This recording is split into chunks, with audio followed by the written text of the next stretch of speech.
Yo, how's it going, boys? Sorry for being late, man. I'm a great streamer. I am really good at keeping up with schedules. I am so good at planning stuff around. I'm definitely not garbage at it. But yo, finally, REWORK is here.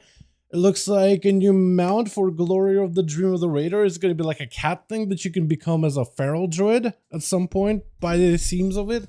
Yeah, the rework is here. Trevor's alive. Gonna take a look at it. A lot of class changes came in today, more than I thought. A lot more stuff. And there's a big blue post going over all of them. I want to take a look at everything. But of course, we got to take a look at the that Demon Hunter rework. Chat, what are your thoughts? Do we want that Borealis or Kultiras music? Do you guys like this or the regular mix? Real quick, hold on. I'm going to keep it loud for you. You like this better? Kind of nice, honestly. I've been kind of enjoying the, this is what I listen to when I'm like working on the video, man.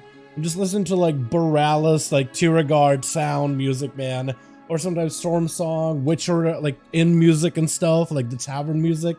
I've been listening into that kind of stuff a lot. Or do we want a regular mix, man? What are you guys feeling, man? Because I've been listening to this the whole time, just like prepping. I'm just like, all right, let me just give this a try. Oh my god. Let me log in Demon Hunter, see what I can see. You can't see much because they're blind, but speaking about blindness, that's fine. All right, we'll just go with this, man. It's usually we just have our NCS stuff. I like having like just WoW music in the background, though. I don't know what it is, man. I think WoW soundtrack, like the zone music, is absolutely fantastic. Keep it. All right, do we make it louder? I think we make it a little louder because it's usually pretty quiet. Let me know if it's too much. That's not gonna work. I gotta like reload my PTR multiple times until my recording software actually can like remember any of this in case we encounter something exciting on PTR that was worth recording. You know what I mean? Is it working now? Yes, it is. Beautiful. Alrighty. Hopefully this works. Yeah, there we go. Alrighty, boys. PTR. Demon Hunter rework. There's a big blue post. There's a lot going on here. I'm just gonna pull it up and go through all of it, man. Love Borealis said it's kind of dead in Thai countries. Like the entire zones of BFA are pretty dead. Like, because that's like no longer our main hub, man. It's just what happens with every expansion. Also, realms are lagging. I pressed that fell rush like 5 minutes ago. It feels like it's real bad, man. I'm gonna go to like I think it's just everybody using their ability at once, and maybe some kind of trinket is bugging. I'm gonna go to like, what is it? The BFA zones, man. All right, Lots of changes today. They even nerfed the augmentation evoker spec, bro. Also, a lot of tier set changes as well. There's a lot to go through, man. Demon Hunter rework. That's the first thing I want to take a look at, and then we can take a look at the anything you guys want to. I'll give you guys like ideas, like, hey, between these two, which one you want to pick. And I want to go through as many as I can, but I want to spend considerable time on this guy first. Whisperwind, there's a lot of people here. Yeah, Dal, you're able to log into Demon Hunter just fine, but the game gets an error 132, instant crashes. Error 132. Okay, WoW error. Crash error 132. Maybe caused by out-of-date add-ons, corrupted files, incompatible drivers, or hardware issues. I would just double check to make sure that the PTR is downloaded. I would double check your drivers and then try to hop on. That's what I would do. If that's not working, I would just re-download PTR. If you have it tied to like your data folder, it shouldn't be really that big of a download. But that's what I would start with. Start with your like hardware and drivers and all that. That's usually what that seems to be, at least on the first Google look.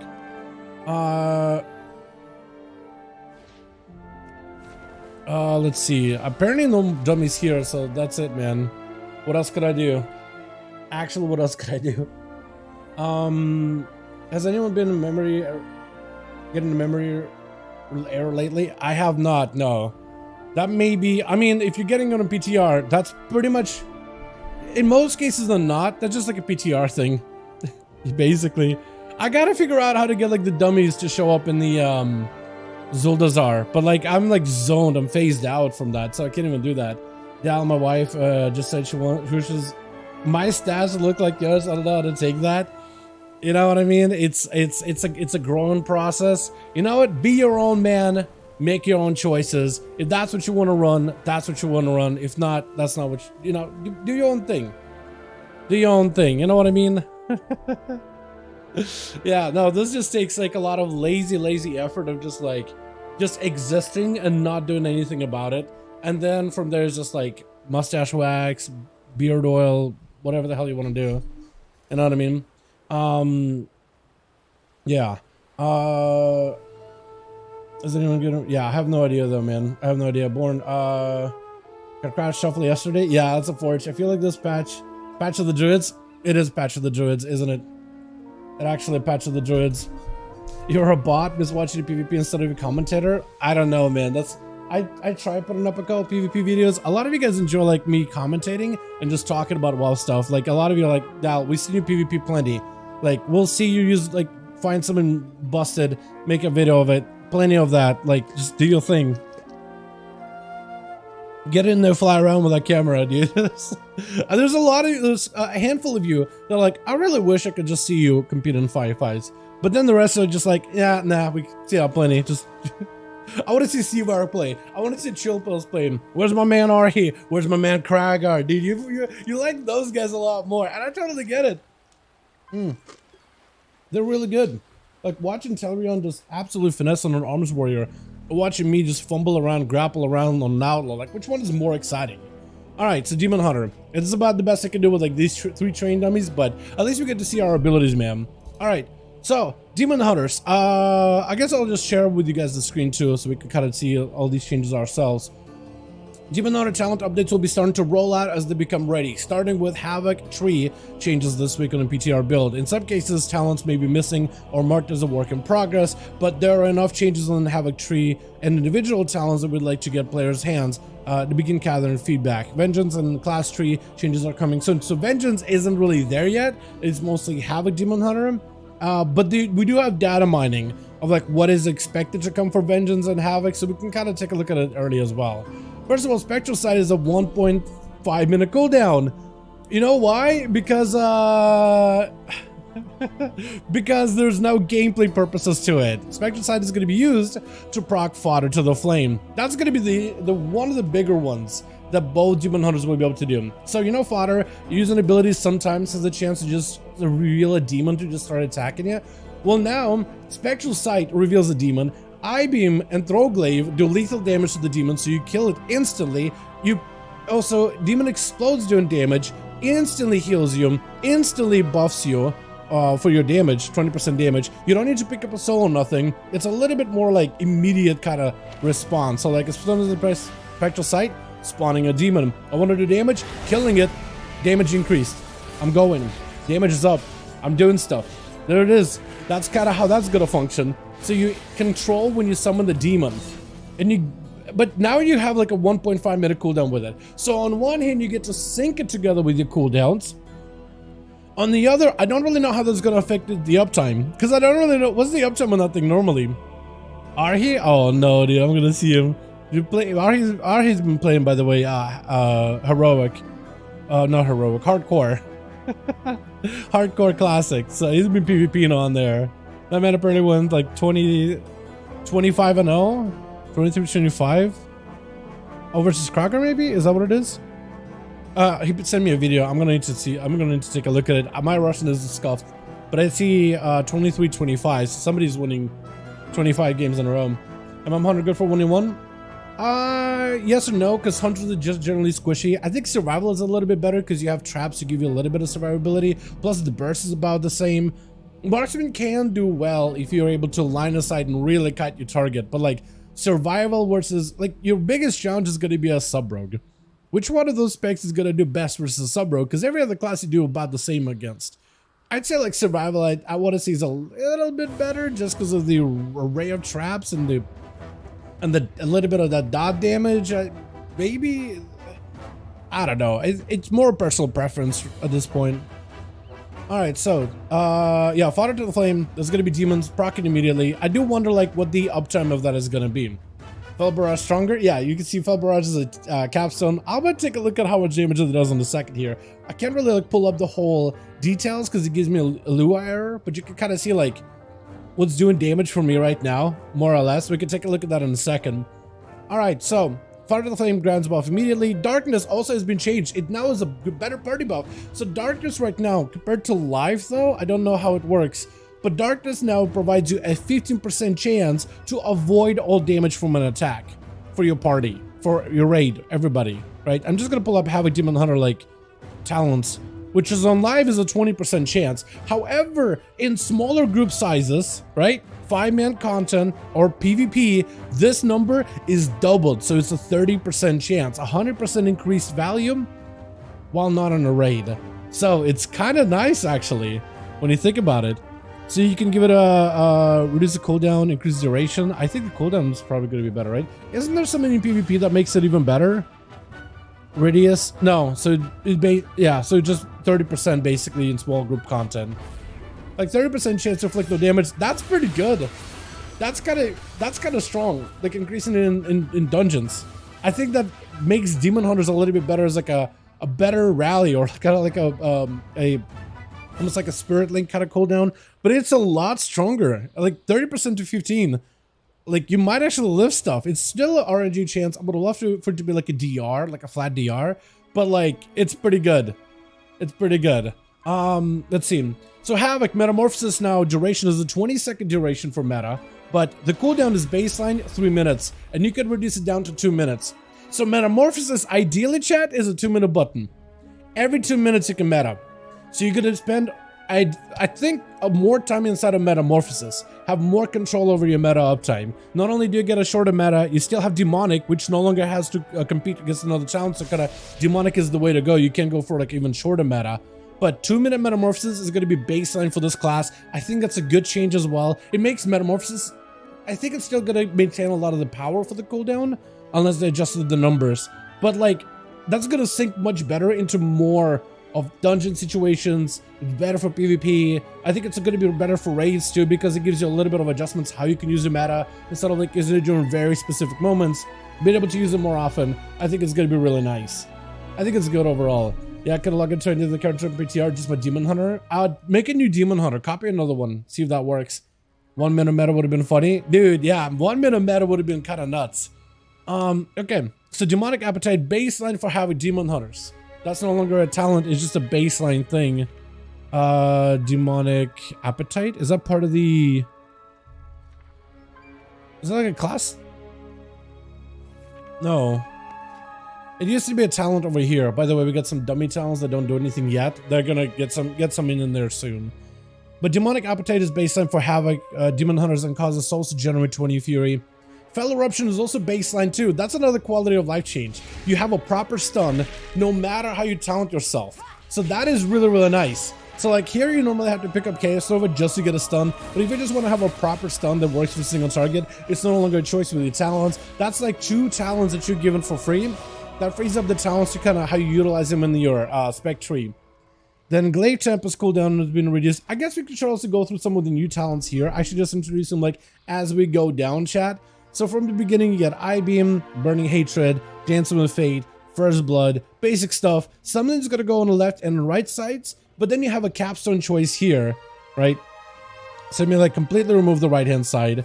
So you're not really going to be able to go further down without making these choices. Either Desperate Instinct, so Blur can become more automatic or a better value, or you have to pick up Netherwalk. You can't leave without Netherwalk, which is good. On the right-hand side, you either have Mortal Dance, which is good for PvP, that creates a Mortal Strike effect on enemies whenever you Blade Dance, or if you played back in BFA or in Legion, you used to be able to press Blade Dance, and you dodged all attacks while you're dancing. Nothing could hit you, except for like magic damage. But like certain boss abilities, you could just stand in front of a boss, you would do this tank frontal or like a frontal to an ally, and if you were dodging it, you could just immune it. There was some bosses back in BFA you could do this too. That got removed a while ago, and players didn't really like that because it felt like it was a cool ability, it was a damage ability, but if you were to save it during specific moments, it can give you a moment of immunity. It was really cool, and it's really fun in PvP. So they kind of brought it back a little bit with Deflecting Dance. You deflect incoming attacks while Blade Dancing, absorbing damage up to 50% of maximum health. This increases Demon Hunter survivability by quite a bit.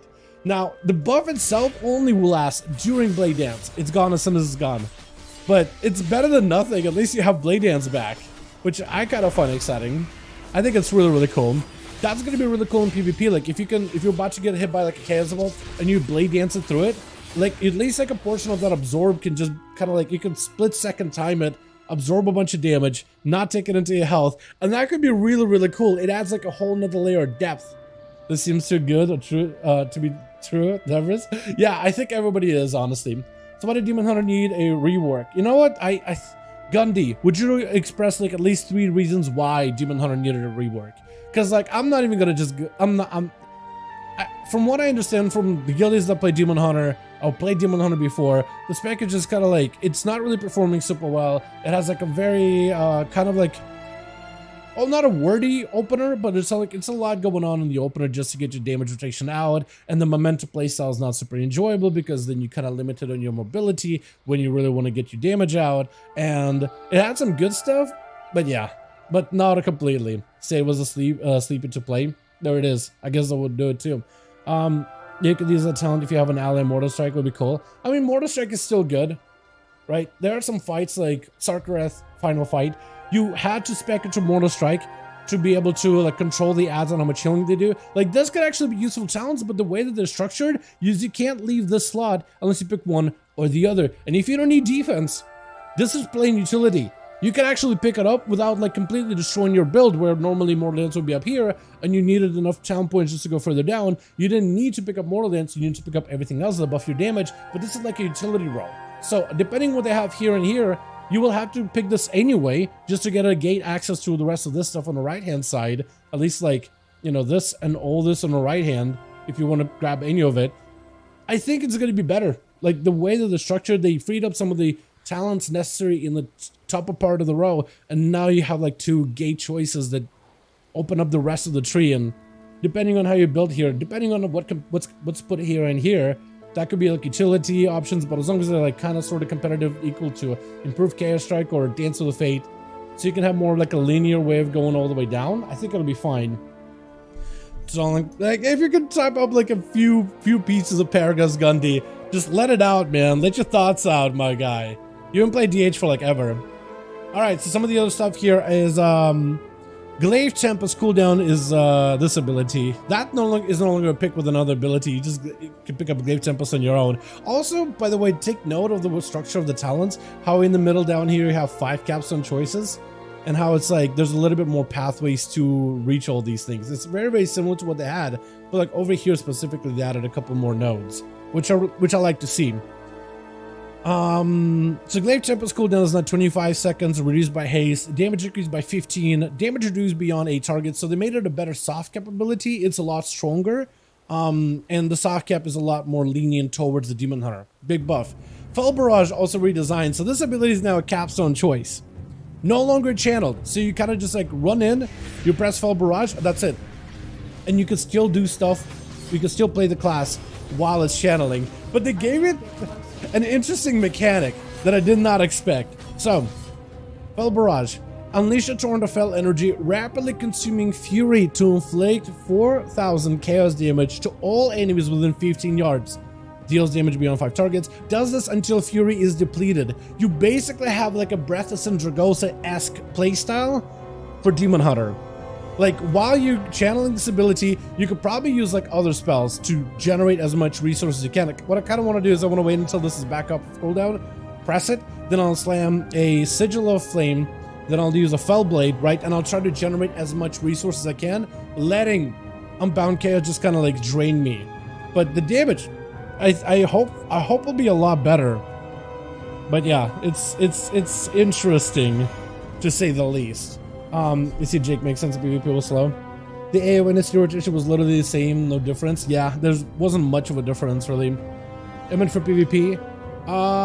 For PvP, I think Demon Hunter, I think the survivability in PvP has been kind of like hit or miss. Like sometimes it feels like they're just godly with a 1 minute CD of their wall. And other times it just feels like they fall over easily. One for PvP, you can take Blade Dance to avoid if you already have Mortal Strike on your team.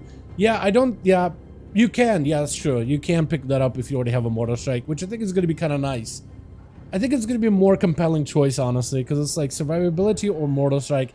I think a lot of the times if you need a heal to add additional pressure, you could pick up Mortal Strike. But if you just need more survivability, like if you expect your healer to be CC'd, I think deflecting chance and then playing into maybe like IB and Blade Dance and then get 2 Blade Dances to get some value from that, I think that could be fine.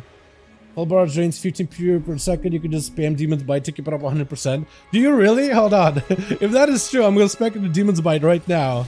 I had no idea. There's no way, dude. Hold on a second. Is that a thing? Is that real? Where am I going to put you? Like, I guess here. Right? So let's go in. Right? Well, Demon's... that is not what I meant. Okay, so I had to wait like another minute. I pressed the wrong button. That is on me. Okay, I should do it like this, right? Maybe this will be the way to go. So this is what I'll do then. Okay, I messed that one up. I bungled it up. So we'll come back to that one later.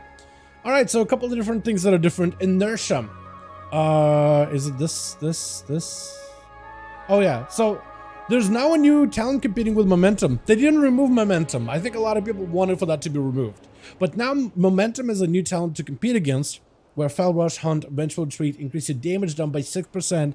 For 6 seconds, or you can go inertia when using empowered unbound chaos. So basically, if you go for activating immolation, your next Fell Rush will give you unbound chaos. After that Fell Rush, your damage is increased by 20% for 5 seconds. So it's a bigger burst window, but you don't need to maintain it at all times. You just need to every time. So basically, every 30 seconds when immolation aura is up, if you have like a big burst combo where you can charge mad damage, maybe like charge, essence break, blade dance, and a couple of chaos strikes, every 30 seconds you'll have a 20% damage increase during that window. In a queue, almost done hard type play. Okay, you're good, my guy. Yeah. All right, so my button is actually back up. I'm gonna try not to just spend everything, right? I'll try my very best. So I'll press immolation. We'll press the unbound chaos. Okay, it spends it a little bit faster than I was expecting it. Maybe my haste numbers are really low. But you see kind of more or less what the damage is doing, right? And now during that split second moment, if you have a lot of haste, I think you might be able to kind of fight against the ability, so you generate as much resources as possible. But yeah, this spends it fairly quickly. I don't know if it's going to be a strong single target ability, but it has a new way of like, okay, during this ability, you're focusing on building as much fury as possible. Not spending, just building, and this ability does all the spending for you. I don't know if it's going to be good. I guess numerically we'll find out, right? Fell Barrage is 15 per tick, not per second. Yeah, but I think it just ticks really quickly. It's a lot faster Like if it was literally per second, yeah, you probably could just maintain it at all times and give yourself a completely different playstyle. But yeah, that was a lot faster than I expected. I imagine with the high haste numbers and maybe inside of metamorphosis, maybe you can make something work off of this. But yeah, I don't really know. It might just be like a purely AoE ability. Depends how they tune it. But yeah, inertia is an interesting one. So if you have something like, say like just rush, cleave, a 20% damage window and you try to maximize it, that means you basically just have like, okay, every 30 seconds you want to have your big charge, big burst, and then you're kind of chilling. You're not constantly maintaining your momentum. You're just having this momentum, big burst go, chilling. Burst, chilling, rather than constant 6% damage increase. I don't know which one of these is going to be better, but it looks like Demon Hunters having to use the mobility to deal damage is still going to be part of their like identity. That's not going to remove that out of like your, what do you call it? Out of your DNA. It's still part of their DNA in a way. Yeah, I guess is the best way to put it. Let's see. What else we have? I lost my track here. Initiatives. Yeah, so that's initiative. Inertia? No, initiatives. Effect no longer triggered or denied, but damage over time effects. What the hell's initiative? This thing? Initiative. Damage an enemy before the damage you increases your crit chance by 12%. Use eventual retreat. Refreshes your potential to activate this effect. No longer triggered or denied by damage over time effects. Also, like if let's say a boss leaves a dot on you and you eventually retreat and you get a tick from the boss. Okay, so you'll be able to basically more consistently proc it, even if there's like some damage over time mechanics in a raid or a dungeon fight. That's nice. Momentum is 6%. So momentum did get nerfed from like 8% to 6. And only 5-second duration over 10. Wait. Duration stacks up to a maximum 30 seconds? Hold on a second. It says duration can stack up to a maximum of 30 seconds. You can stack momentum? Is that a normal thing? Hold on. So it's eventual retreat. Lead back, right? Eventual retreat. You can stack it. So you can basically build it up a bunch, right? And then you can kind of maintain it for a while. Well, that's weird. So they're trying to make it more passive, but you do have to build for it. It's not just given. So you'll actually actively have to use abilities in order to build for it. But then there will be a moment of like, okay, I can just kind of chill, right? Charging out, charging in. That's interesting. Is that good? I don't even know if that's good. I can't even tell. I don't even know. All right, the fact that you could build it though is kind of interesting. Look, I have 22 seconds of momentum. You did your rush, and I can sit down and benefit from the thing. That could be kind of interesting. It could maybe give you a situation where you want to fell out, rush in with the Fell Blade, and basically play around your Fell Blade, right? Use its mobility abilities around Fell Blade. Or like if you will have a backup retreat kind of situation. Maybe? I don't know. I think it makes the momentum a little bit easier, flexible. It definitely makes it flexible, but it will force you to still use your mobility. You won't just have to be like constantly maintaining it, but you can go for like a setup where you can like rush out, rush in, or rush in. I think your opener, like if you just have a pretty mobile opener, I think you'll be able to build it up quite high, and then you can just kind of sit there still, plant your feet, and get majority of the damage out. I don't know, man. This one's a weird one. I guess it could work, because I guess you could do something like this, right? Charge back in, you build it up a little bit. Now you can just kind of hit the dummy, do your damage, but you do have to like build up momentum. But I guess the fact that you can hold on to that momentum for a lot longer is, I don't know, man. I think a lot of Demon Hunters in general have asked for like, hey, can I not play momentum? But they're basically like, okay, you're either gonna have short burst moments, or like the more mobile you are. I don't know, man. It's weird. It's weird. It might not even be that bad, but it's weird. I do agree though. It is more flexible. Hunt is the same as before. Hunt damage wise, I think is about the same. I'm kind of going through all of it little by little though. So Fell Rush now enforces a global cooldown of 0.5 seconds was 0.25 seconds. So you're gonna notice that global cooldown of Fell Rush though. It was 0.25 and now it's 0.5. I think that's going to be noticeable. I think, yeah, that's going to be pretty notable. So you can like rush out, rush in at the same time, reset. So I guess like where you charge to is it's going to be a lot more important, like how you position yourself. So you're going to have to be more deliberate with it by the looks of it. Did they at least buff the damage of your Fel Rush to be like worth it? I don't even know. So inertia, we talked about that. Fel Rush enforces a global cooldown. Fel Blade enforces a global cooldown as well. Is now with 0.5 was 1.5. So I think they're trying to basically sync Fel Blade and Fel Rush together in that way. So there's a little bit less globals so they extended the globals a little bit on Fel Rush, but they reduced the globals of Fel Blade, so using Fel Rush Fel Blade should feel a little smooth, rather than a short Fel Rush, long Fel Blade cooldown. GCD, I mean. GCD. I don't know. Honestly, I like the momentum change. Demon Hunter is born to play, and a ton of damage comes from meta, which you have to be close with the uptime, which is high movement fights, and you get mechanics like that. It's also exhausting to play because you constantly have to land somewhere safe. Be aware of everything. Yeah, that's why momentum was like super favorite. It would be nice to have control over like where you want to go. If you need to rush across, just having the mobility to be able to like control where you stand, control where you are. But for Demon Hunter, it's basically like you have to be running around like a chicken without a head in order to do damage. And it's just, I can see why people are like not super fans about it. So work in progress, deflected stance. We talked about that one. A fire inside is a new one. That's another capstone here. A fire inside, it doesn't work, but it sounds pretty cool. Immolation Aura has one additional charge and a 30% chance to refound a charge when used. You can have multiple Immolation Auras active at one time.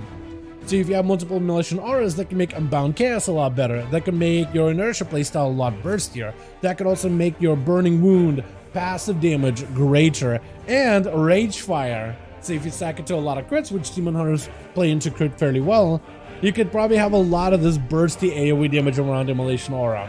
That one is interesting. I don't hate it. It just doesn't work. Otherwise, it'd be really fun to play with. Felfire Heart has Felfire Heart talent removed. Felfire Heart, I don't even know what that is. Felfire Heart removed. I have no idea what that does. Unbound Chaos is now 1 talent point instead of 2, so that's kind of nice. Critical Chaos is now 1 talent point as well. Critical Chaos is this thing. Oh, Critical Theory? Critical Chaos? Is this it? Critical Chaos. Hold on. Oh, this thing. Oh, that's nice. Okay, so they basically made a couple of these talent abilities cheaper, which means you'll be able to use more of your talents to really like figure out what kind of build you want. This is good. Always good to see abilities become cheaper. There's no downside with that one. Yeah, so the Fate was also 1 talent point. Final Blade Slash, this one. So it's 25% bonus instead of the original maximum of 40%. Duration is now 20%. 10% increased duration. Okay. Wait, what? No, that's another one. Blind Fury. That's what it is.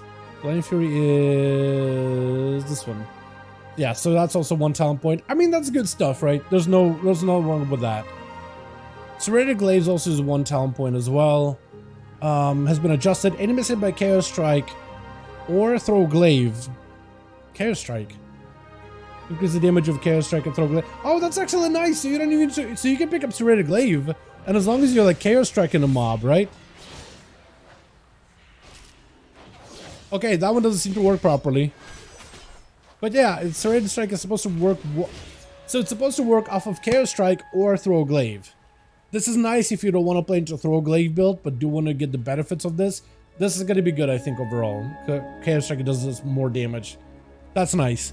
Glowing Inferno is now 1 talent point. That's this one. That's also nice. Isolated Prey has been adjusted.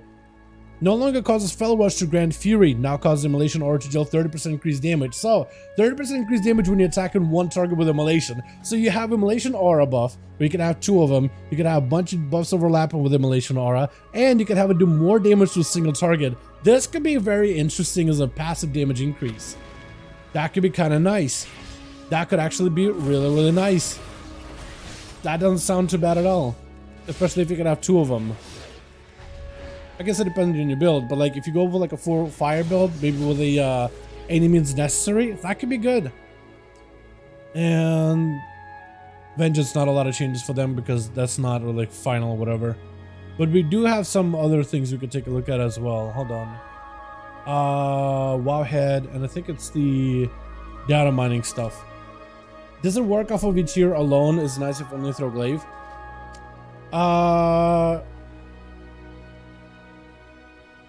Wait, what do you mean? Does it work off of each tier alone?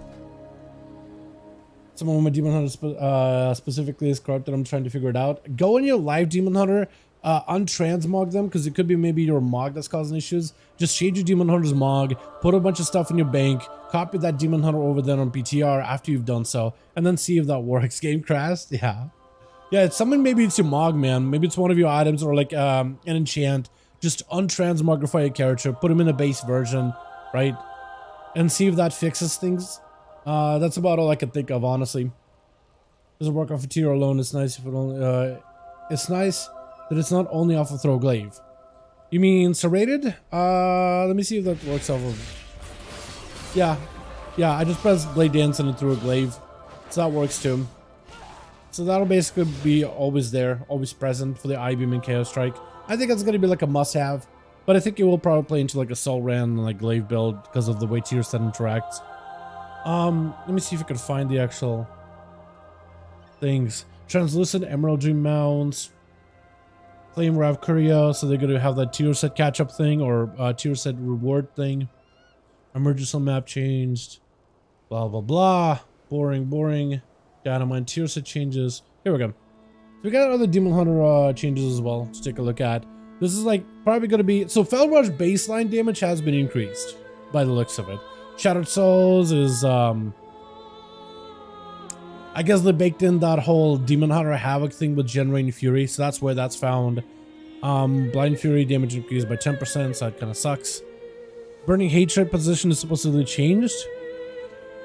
Okay. Critical Chaos is just 30%. So Critical Chaos chance, is that in already?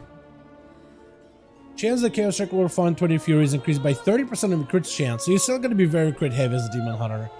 But I guess like nothing really new there. To be fair. Dancing with Fade, Deflecting Dance. What are some of the other talents that are not in? I saw a few. So Inertia, I looked at that before. Is that it? Just double check in this chat. Okay, I think it's all from the Havoc side. I'm kind of surprised. Vengeance. General.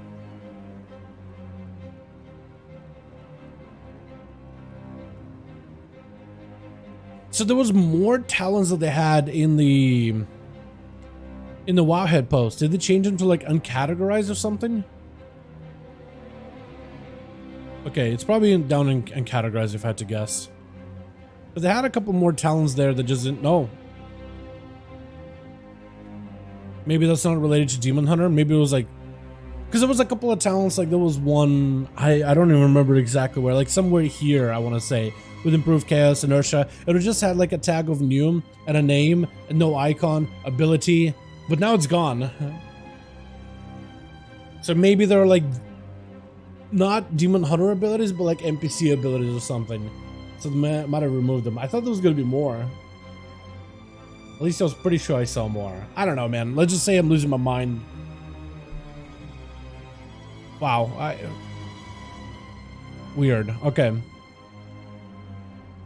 Alright, so just ignore me until they actually have something there, I guess. I was pretty sure I saw something, but we'll just say that my eyes aren't what they used to be, I guess. I don't know, dude. I thought there was more. Okay, so I guess that's useless. I was gonna take a look at this, right? The data mining stuff to look at some of the other talents that are not in, like this thing and this thing. Whatever the hell that's gonna be. Let's see what else we got. So we got a lot more other class changes. Vengeance, not finalized, but their tier said chance to trigger reduced for each target hit first, so that's gonna be their 2-set bonus. That's fine. Bottom right, Capstone Dell, and it works and listen, NYI. Does it work? Because it didn't work when I tried it. But I'll believe you. Let me spec into it. Did they get it to like work? Because initially when I used it, it just didn't give me nothing. Alright. Yeah, it doesn't do anything. Okay, so this is what happens. Okay, so you see the immolation aura, right? Click. It goes on cooldown, but I'm not getting any immolation. I'm gonna go stand next to the dummy. If I am burning, no numbers are flying off. So I don't know if that's true. I had to charge this. Yeah, so you can get charges, but it doesn't do anything. You know what I mean? You can have as many charges as you want, but they don't do nothing. That's the biggest problem with it. Yeah, it worked in the bank and fire locked in. So does it actually work? What did you fix it? And the game just crashed. Wait, did it crash or did it actually work? Or did you write that it worked and then it crashed insta? I don't even know. Yeah, so this one doesn't work yet, but this will be pretty cool. That makes sense because I was wondering what emo was on details. Yeah, like if you actually just go out and press it, if nothing happens, it's not actually working. It's the first like capstone I tried because I thought it was really, really cool. But then I saw like, oh, no emo. Alright, no fire. Alrighty. The IBM aren't nerfed, they just deal damage and generate fury quicker. You mean like with Blind Fury? Damage and duration are increased by 10% with the Blind Fury tier set. So, or not tier set, talent. So that is lower than live, isn't it? At least I'm pretty sure that's lower than live. Although I could be wrong.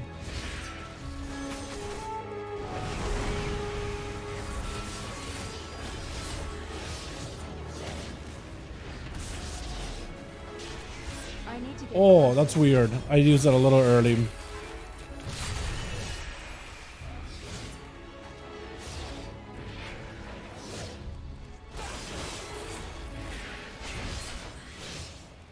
I'm not using this correctly, but it's okay.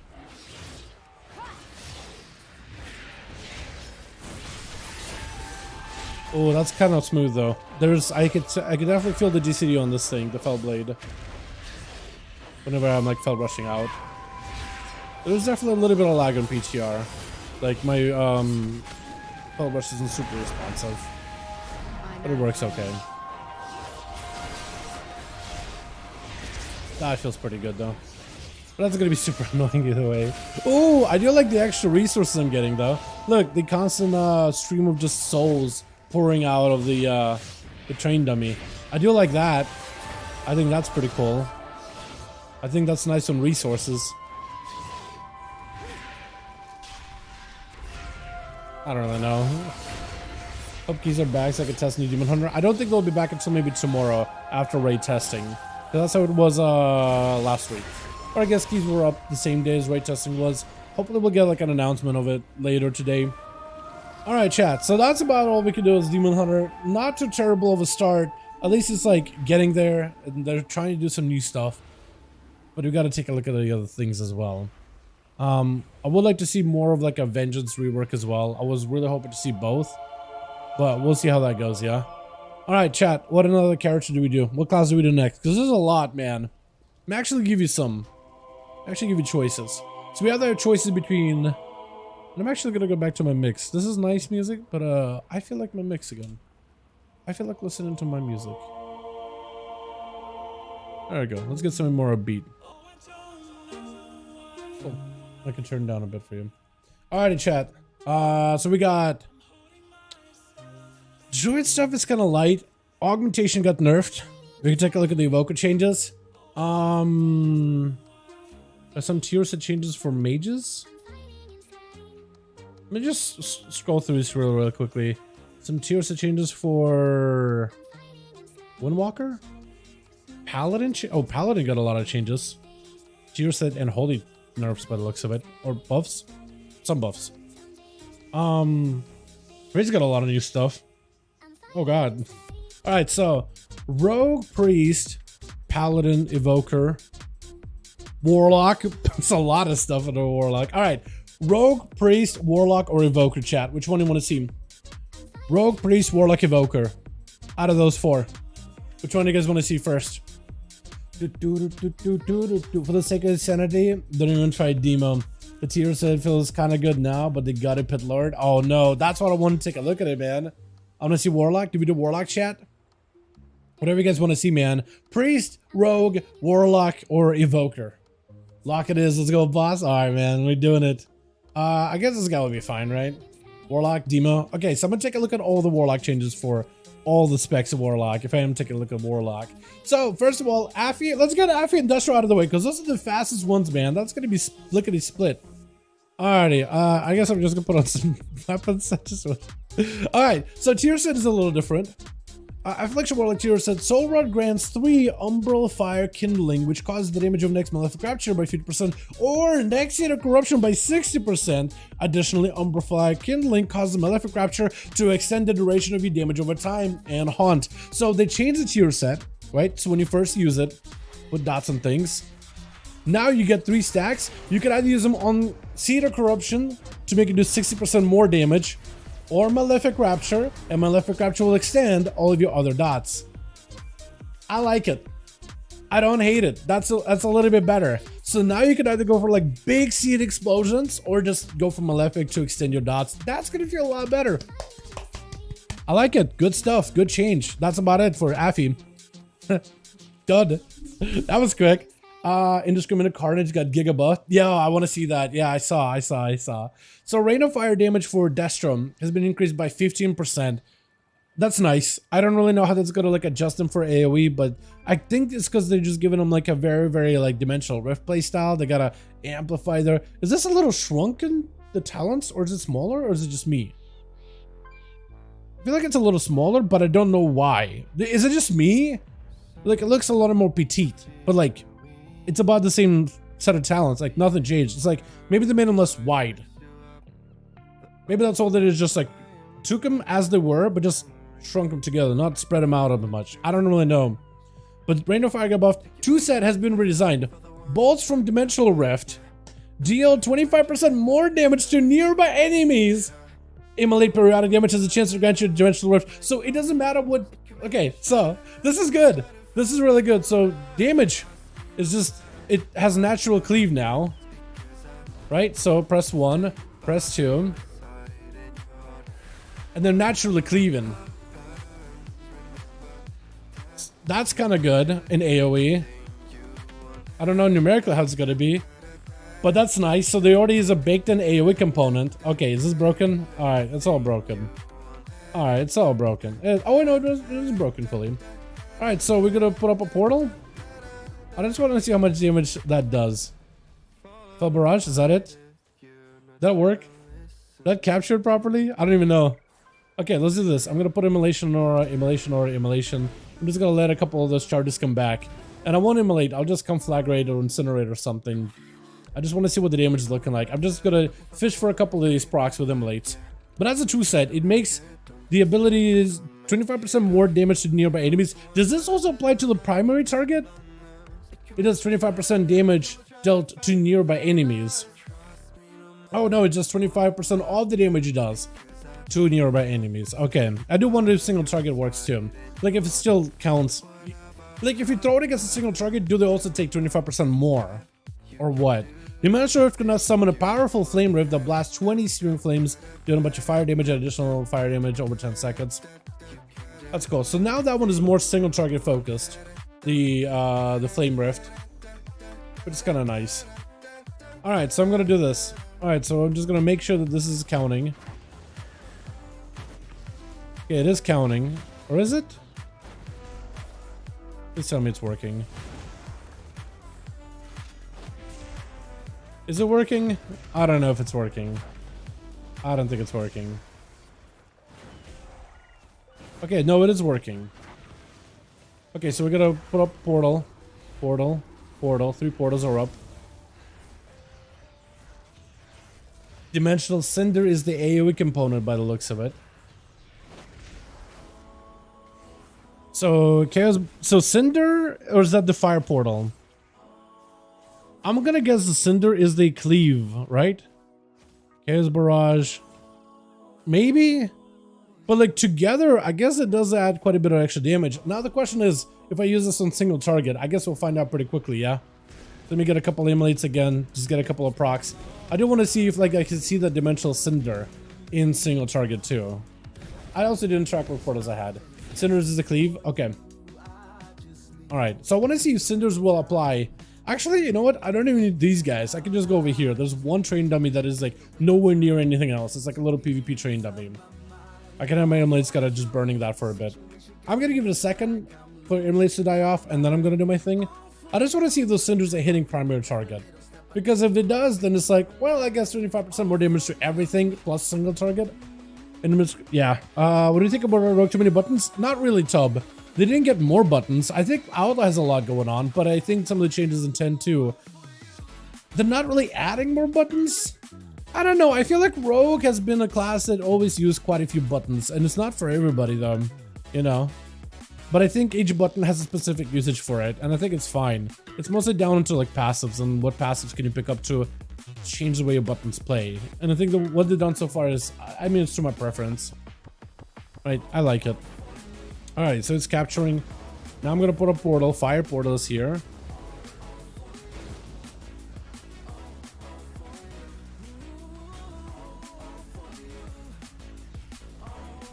Okay. It is hitting your primary target too. So it does 25% more damage to everything near your target, including your target. So this is doing single target damage and AoE damage. That's a little bit better as it's a lot more flexible. I don't know how like portals, Dimensional Rift is gonna do in general. Did I have like one fire portal and 2 chaos portals? Unstable Terrors? Because 2 Unstable Terrors did the same damage as a single Flame Rift. Flame Rift does a lot of damage. That might be a lot better numerically. It won't be amazing, but I think this is like a better version of the tier set. Because it seems to do single target damage too. I don't entirely hate it. If that makes any sense, chat. Is this not working? Okay, yeah, it's not working. Great. Hold on. Let me log out, log back in real quick. Because sometimes for some reason my recording software just stops working. It was working when it first began. But yeah. Current turn is decent enough, you think so? So happy for all the Rogue and the Havoc Demon Hunters, but the Survival Hunter is getting a bit impatient. Dude, yeah, I think Hunter is another class that probably could use a bit of a rework going forward. That's another, I feel like they really needed something. Honestly. Rogue, okay, we'll take a look at Rogue stuff in a bit. I just want to finish up the Demonology Warlock stuff, because I haven't taken a look at that at all. Is this working? Yes, it is, okay. Now it should be working. Hopefully. Alright, Demonology. Jake, what are we looking at? All Nether Portal demons damage is increased by 30%. So if you're playing into Big Gul'dan Nether Portal thing, demons are scarier. That's good. So I definitely want to try Nether Portal. And you can make him a little bit stronger with this. Gul'dan's ambition has been redesigned. When Nether Portal ends, you summon Pit Lord. The blasted target for fire damage over 1 second for 10 seconds. So Pit Lord no longer like does melee damage. Interesting. He'll do like maybe like what, 100,000 damage in a single Pit Lord? Unless you like Ner'zhul's Volition buff him. Does that work? Demonic Tyrant's Demon Fire damage increased by 30. Oh, just buffed him just like that. Reign of Tyranny has been redesigned. Summon Demonic Tyrant empowers 5 additional Wild Imps. Empowers 5 additional Wild Imps to deal 10% increased damage for his demon powers. So you buff your imps. Weird. Okay, well I want to try this now. Okay, we'll go out of this whole right side of the tree. Go for another portal. I don't even remember how to play another portal anymore, by the way, so I'm just gonna scuff it. I just want to see what kind of damage they're putting out. That's all. I want to see what they do. Let's do the that single target train dummy real quick, just so I can see the damage overall. Gonna be forced to get weak orbs, tracking power, consecration to avoid canceling it out. Yeah, I really do hope they change the tier set entirely, my guy. That thing is just gonna be like, that thing is gonna be beans. Absolute beans. Alrighty. So I want to summon as many pets as I can. Then my guys do work. Wait, I should have done this first. Okay, whatever. We sacrifice these imps. Summon a bunch of pets. Alright, perfect. Tyrant. And more imps. So he's empowering a few of my imps. Oh, he just does Fellseeker. That looks neat. That looks kind of cool. I'm not gonna lie. I don't hate the animation. He no longer gets a melee. Where's Fellseeker? Hold on. Okay, Fiddler did no damage. Maybe I could have ramped him up better, but that did like 130. Cool. I mean, the rest of the pets are doing kind of okay, like all the other summons. Wild Imps apparently did a bit of damage because some of them do get empowered. And this guy does quite a bit of damage solo. Again, probably could have done a little bit better there, but it's okay. Alright, yeah, I don't know, man. I think it's better so you no longer have the pet chase after the mob, right? If you can channel that ability, like even through line of sight, that's really, really good for like PvE and PvP. So you don't have to like actually like, he doesn't have to rush over there and lose damage. I think that's better. It just, I don't know about that damage though. A 0 ramp to portal anymore outside of soul charges spent during the window, no stacks or anything. Oh, okay, so he doesn't get any benefits, just does damage. So that's the most he's gonna do. I don't know. I mean, I guess he does a little bit of damage, but like maybe you're just gonna wait until he's out and then you're gonna empower him with your tyrant. Maybe that's how you're gonna change it, right? Because I think now you're probably gonna buff him, so his duration is gonna be depending on the tyrant, right? Or does he like not interact with the tyrant at all? Does he like supersede the tyrant? Like is the tyrant manager and he's the general manager, and he is just like the local manager, right? How does this work? Like if they were like on a military ranking, like wait, who is the lieutenant, who is general, or lieutenant general, depending where you're from? You know what I mean? Like wait, how do they? This guy's from Versa? Weird. Besides this, we got a bunch of demon buffs. Demon Bolt damage buffed by 30, Hand to Go Down buffed by 25, Implosion damage buffed by 25, Shadow Bolt buffed by 30, Call Dreadstalker's damage buffed by 25, and Grimoire Felguard buffed by 30. So all of your abilities, damage, AoE stuff, all buffed by like quite a bit. Immutable Hatred has been resigned. Your primary, there's this one here. Your primary Felguard strikes, Legion strikes deal 100% increased damage to its primary target. Your primary Felguard deals physical damage after auto attack at the same enemy 3 consecutive times. So what's different there? Did they change Legion Strike? So it, oh, I think so. They made it so that if they Legion Strike and there's only one target, because Legion Strike is a cleave, it does more damage. But now it's fine if it cleaves, but your primary target will take more damage. I think that's what they did, didn't they? Doombrand damage increased by 35. So that's your tier set. How did that hit? Doombrand. Shadow Slash? But it's, I mean, 78 dealing 10,000 damage. I guess it's okay. I don't know, man. This is gonna be weird. It's a weird one. The chance for Doombrand to summon Demon Fiend has been increased. That's nice. And the set bonus has been redesigned. When Doombrand explodes, you have a chance to summon Doom Fiend that casts 5 Demon Bolt volleys before departing. So that new pet that you summon can now cleave things with his Demon Bolt volleys. That's also nice. Like at least it has some AoE scaling. I do want to try like, I want to try removing this and just picking up something else instead.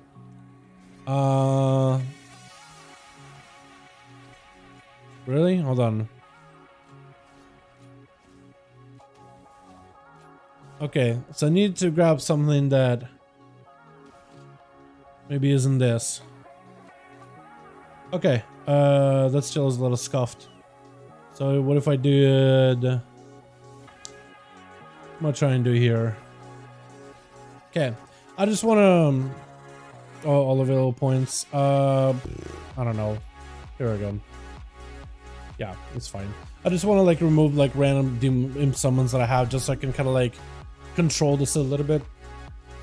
Oh, I'm also dying too. I guess everybody is, isn't it? So I'm gonna put my pets on passive. I just want to see how much damage that thing does with his like Felbolt volleys. So we're gonna hit the enemy with a Doombrand, and I guess I shouldn't really be going for Hand to Go Down, should I? Because I'm just summoning imps. I don't really want imps.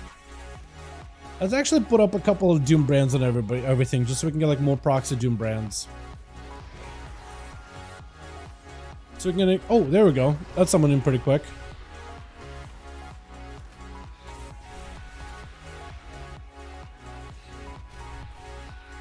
That's not the worst. Not the worst. If there's a higher chance that you can get a good demon, a big proc.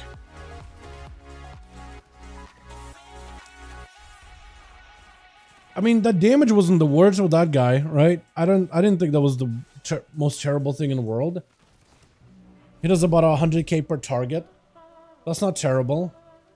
I don't know. It's just really passive. It might be really good, but it's just not super exciting. Or might be really good at depending on how you talent it to like a big Demon Bolt playstyle. Is it Doom Brand? Yeah, that's Doom Brand. Doom Brand itself doesn't do that much damage, but the demon you summon, with a chance to summon with Doom Brand, that guy does actually cranks. Actually kind of cranks.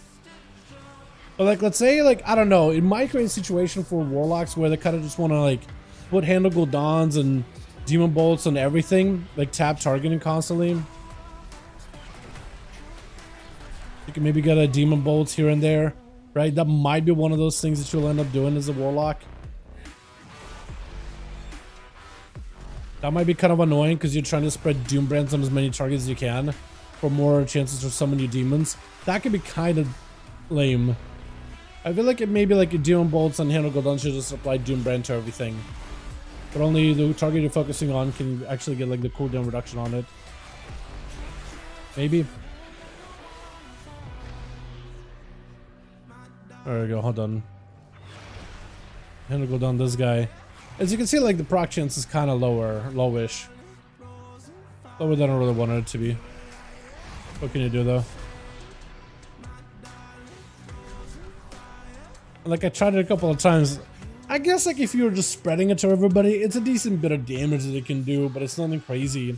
I think the crazy good part about it is when you do get a demon summoned up. I don't know. I don't really know. When you get someone more than one, you might be able to. I haven't tried at all. Maybe. Good question. Most fun talent in the game, hands down. What is it? Dreadlord Regalia? Oh, the Dreadlord set looks pretty good though. Look at that. With wings too. Oh. Oh, the wings move. Oh, dude. You know every Demon Hunter is going to want to grab that as soon as they can. Every Demon Hunter is going to want to grab that, dude. Not only that Demon Hunter is getting like a good class set, but like that thing also looks so good. Oh my god. Yeah, this is, I don't know, chat. This one is kind of okay. I think they're just really trying to help out Demonology Warlock. I think the idea of like trying to make him stronger without totally relying on a Tyrant or totally relying on like a big Nether Portal window and the Pit Lord, I think is a novel idea, very similar to that of a Unholy Death Knight, right? Taking down the importance of the cooldowns a little and then reinforcing the rest of the rotation. I think that's good. It's a good direction. It's just they need to be like, I don't know if you really are going to be able to do it through just buffing your Demon Bolts or Handle Gul'dans. I think you buff like, I think the easiest way of going about it would be just to give them back those Dreadstalkers gameplay, right? Buff the Demon Doggers because they cleaved, they did good single target, they were nice and bursty, and then also just, I think reinforce the rest of your playstyle quite a bit. Like they were the highest, if not second highest damage outside of your big Tyrants and big Pit Lord goes. Right, and I thought that was really, really good. But then they didn't want you to be all about doggers the whole time. They want to buff all your other demons. I don't know, man. I think what they may need to do is they may need to make like imps a little bit faster and better interacting. They need to change one of their demons. They're trying to buff everything else that isn't like their big burst windows, and I think it's a good idea. It's just, I just don't know if it'll work. They just, spec has been so tied to like the big buttons. I don't know, maybe. Volatile Fiends, Jaina? Exactly. Alright, chat. Next class. Priest, Rogue, Evoker, Paladin. Which one do you guys want to see? Priest, Rogue, Evoker, or Paladino? What do you guys want to see? Some of these got buffed, some of these got nerfed. You'll find out in just a bit. Force set is boring, but don't need over healing. Give us absorb. Come on. Dude, Athel, I agree with you, man. I agree with you. When you talked about that Palace set, man, I agree with you. I feel you, bud. I'm on the same team, man. Yeah, basically Jane. I do like that set though. It looks good. I think it's gonna look even better. They put it, while I had put that thing on a human, I want him to put it in a proper Demon Hunter, man. Put it in a Night Elf Demon Hunter. It looks so good. Cause like in the back, put it in the Night Elf Demon Hunter. Why you put everything on humans? It looks so jank on humans. Put it on a Night Elf. You know, you can't even be a human Demon Hunter. Why you do this? What are you doing? Stop. Okay, I'm gonna stop myself too. Vile Fiends, Bile Scourge, Bombers, Zemo does so much damage in AoE. Maybe that's what you'll do, is Vile Fiend and Bile Scourge. Who knows, right? Who knows? When am I getting tagged in? Oh, Breath's Consecration. Dude, yeah, we are. Exactly. If things Doom underpin target after 17 seconds, please remove it and let it die. That talent, yeah. What have done to a baby? Yeah, I see. Yeah, Doom. No, Doom works in PvP, man. It's a good ability for PvP. Like, people use it, and it's actually pretty decent. Good resources.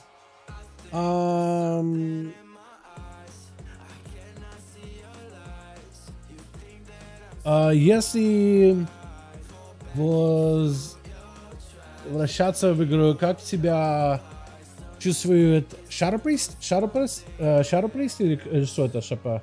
В Данжах и Рейде. Shadow Priest, я думаю, будет эти вопросы на Shadow Priest. Это шапа, я думаю, это Shadow Priest. Да, Priest. У них тир, как его, странный, но я думаю, будет работать нормально. Они смотрят на приз, как смотрят на паладинов. Они хотят, чтобы... Как это? Приз для паладина это только один спек, который делает дамаж. Тогда нужно сделать, чтобы он был чуть-чуть... Как его? Strong. Я не знаю, как просто сказать strong уже. Но думаю, будет не как сейчас, когда он в данженах, как его, dominate.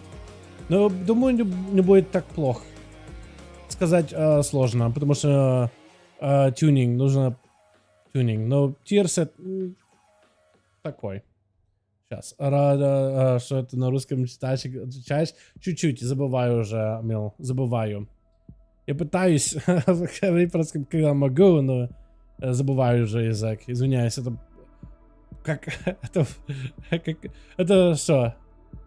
Попытался ответить твой вопрос.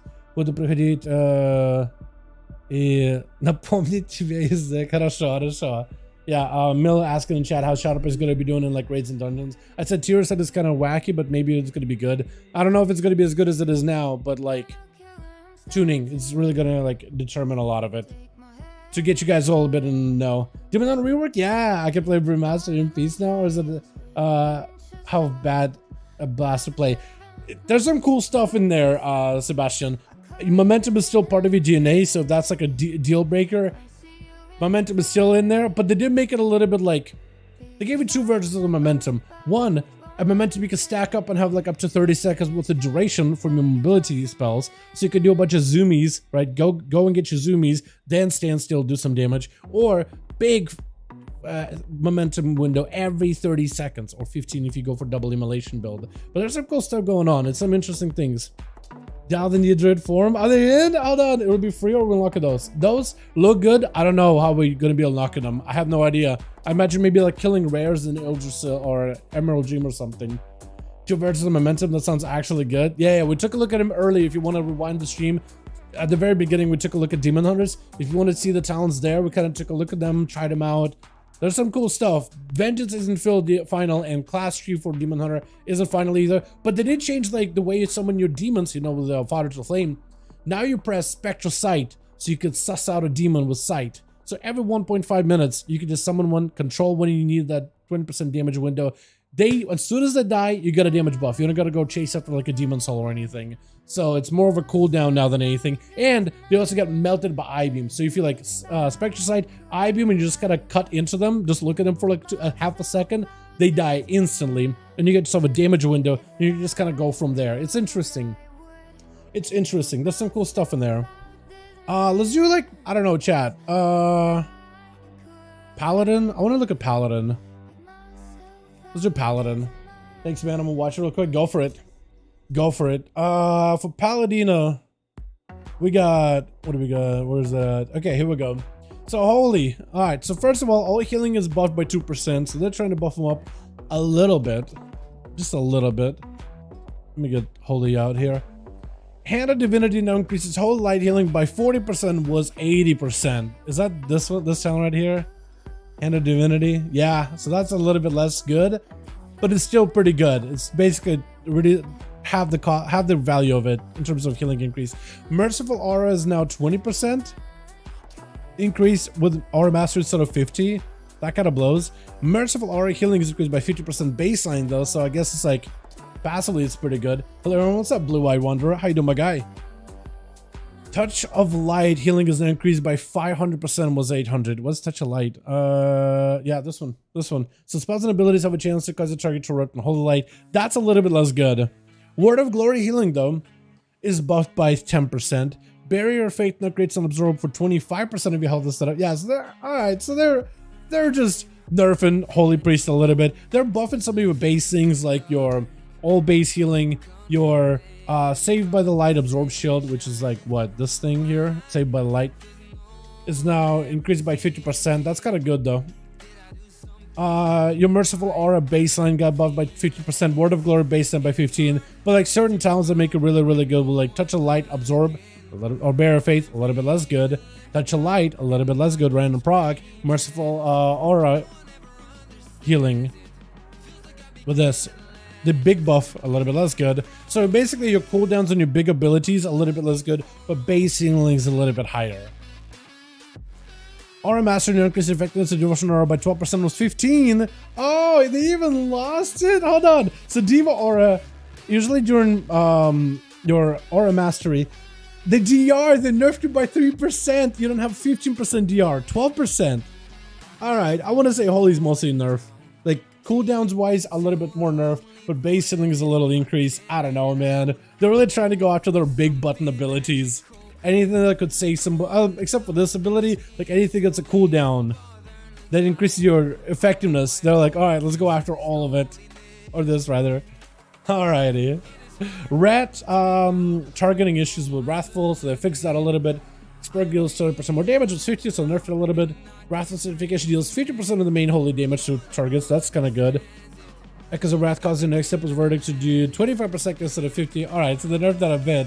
And Prop Pally, now maximum stacks required is now 5 Atho. So, and grants you 2% damage reduction instead of armor. So they did change your 2 set a little bit. They made it a little better, but you're still Consecration Andy, so that sucks. That actually sucks, man. We're playing it so lately. How you liking it? How's Demon Hunter Rework? Have you looked at it already? Yes, we looked at it at the beginning of the stream. You know what? Let me just go through this real quick, fast run down, because I've gotten a couple of questions at least about the Demon Hunter Rework. So let me do this.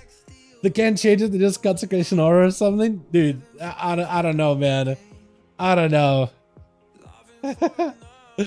Maybe like whoever plays Prop Paladin in Blizz, right? He's like, he loves Consecration, the button. He loves it. He loves it. Lose the DR if it gets empowered. Great. Fantastic. Wow. So, at least you guys gave your DR. At least it's a start.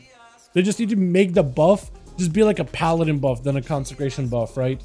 Make it work with you outside of Consecration. Alright, so Demon on a quick rundown. They slimmed down your talent tree a little bit, mostly in terms of the cost for things. Things cost a lot less, so as you head down, things are a little bit better. You now have a gate before you can really go further down below. You either could go with Desperate Instincts or Immunity, that's nice, or Mortal Dance for PvP, or Deflecting Dance for PvE, while Blade Dancing you have an Absorb Shield. Not quite dodging attacks, but it's gonna be nice for survivability if you can time it with like a big Giga AoE damage ability. Oh, before we go into this, Darkness is now a 50% chance to avoid abilities. Outside of raids, it's 30. It's 100% increased. So it's PvP, dungeons, big stonks. Outside of this, we got ourselves a little bit more damage for Fel Rush. That's getting buffed up a little bit too. Initiative now, if an enemy puts a dot on you and you flip back, you don't like lose access to initiative anymore. That's kind of nice.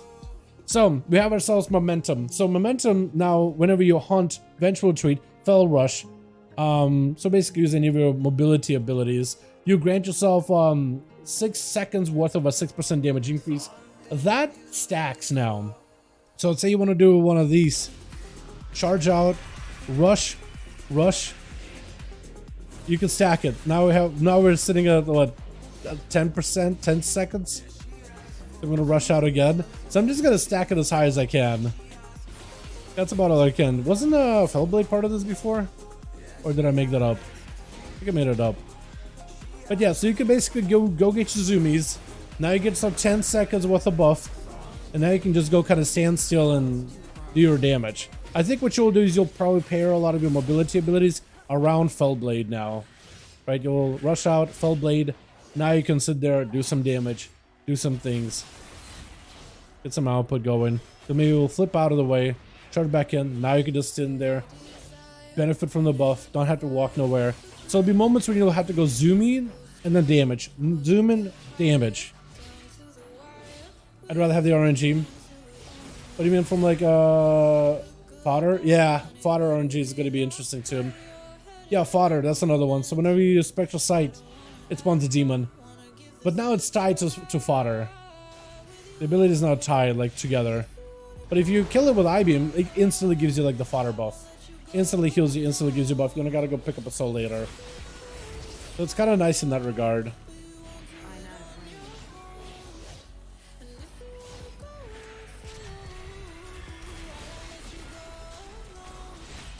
But yes, this one changes a little different. So you can either have a 6% buff that you can stack up quite a bit, or you could change it to inertia, which is like a different version of momentum.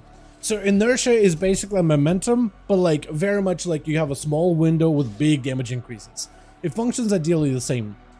After using an empowered version of Unbound Chaos, so together with Unbound Chaos, which is now 1 talent point, after rushing with Unbound Chaos, your damage is increased by 20% for 5 seconds. Instead of by 6, and you can basically juggle it forever. So you'll have more of a concentrated window of like, okay, this is where I want to get my burst window out, right? Let's say you just go Fell Rush, charge in, big cleave, big damage during that small window. So that's going to be how a lot of Demon Hunters probably will end up playing if you are playing that build. And outside of that, you just kind of doing your rotation, doing your thing, getting your damage out, all that stuff. And then next time you have your Unbound Chaos back, that's when you'll go back in. So it'll be more concentrated, and you'll probably pair it together every 30 seconds into like a big burst window, and then you're chilling. Big burst window, then chilling. So I think I'm up here. I got the demon, right? We're gonna set up a decent burst window, maybe. Demon window. Then we maybe like pair I-beam into it or something, right? You'll probably line up something better than what I did. But like maybe you'll just wait until Essence Break every single time, right? That's like what, 30 seconds, that's 40 seconds, 10 seconds of difference. Maybe that's what you'll do, is just go for like big windows like that. Also, I can't really show my like damage breakdown because details is kind of scuffed for my Demon Hunter, but that's the best I can do. Привет, продолжаем поправляться УС. Интересный стрим, здорово, иди. Как пока с начала смотрю, что там за изменения. Demon Hunter. С начала стрима мы говорили о Demon Hunter. Если знаешь английский, я думаю посмотреть, потому что мы в детали прошли все с Demon Hunter. Is Demon changes bad? Very good. Jake, what would you say? Is that good or bad? Because Jake plays Demonology more than I do. I think they're trying to really untie Demonology from their big demons and big cooldowns to amplify their sustained damage, kind of like what they're doing with Unholy Death Knight. Unholy Death Knight definitely needed it, and those changes look really good. Demonology Warlocks, I think, may need more of a sustained buff, but who knows, right? Maybe, because it gave a lot of our abilities like a 30% damage increase. It's pretty big, but a lot of their damage used to be very tied to like the big button cooldowns. Too bad they're trying to mix this in DPS instead of massive spikes. I mean, playing the class around your big demons constantly isn't always ideal. That being said, I think it worked for Demonology because it doesn't have long CD cooldowns like on Holy Death Knight. I don't know. It does devalue some of those short-term CDs though, doesn't it? Hard to tell. Ты очень милый заражаешь позитивной энергией. Спасибо за стримы и общение. Всегда, мил, всегда. Каждый раз приходишь со стрима, пытаюсь. Это позитив здесь. Yeah, I'll open up Vengeance, take a look at the first spell in the spellbook. Let's swap into Vengeance. Open up Vengeance and look at... What do you mean? This thing? Bulk Extraction. Is that baseline? Is that what that is? Is that what you're saying, or...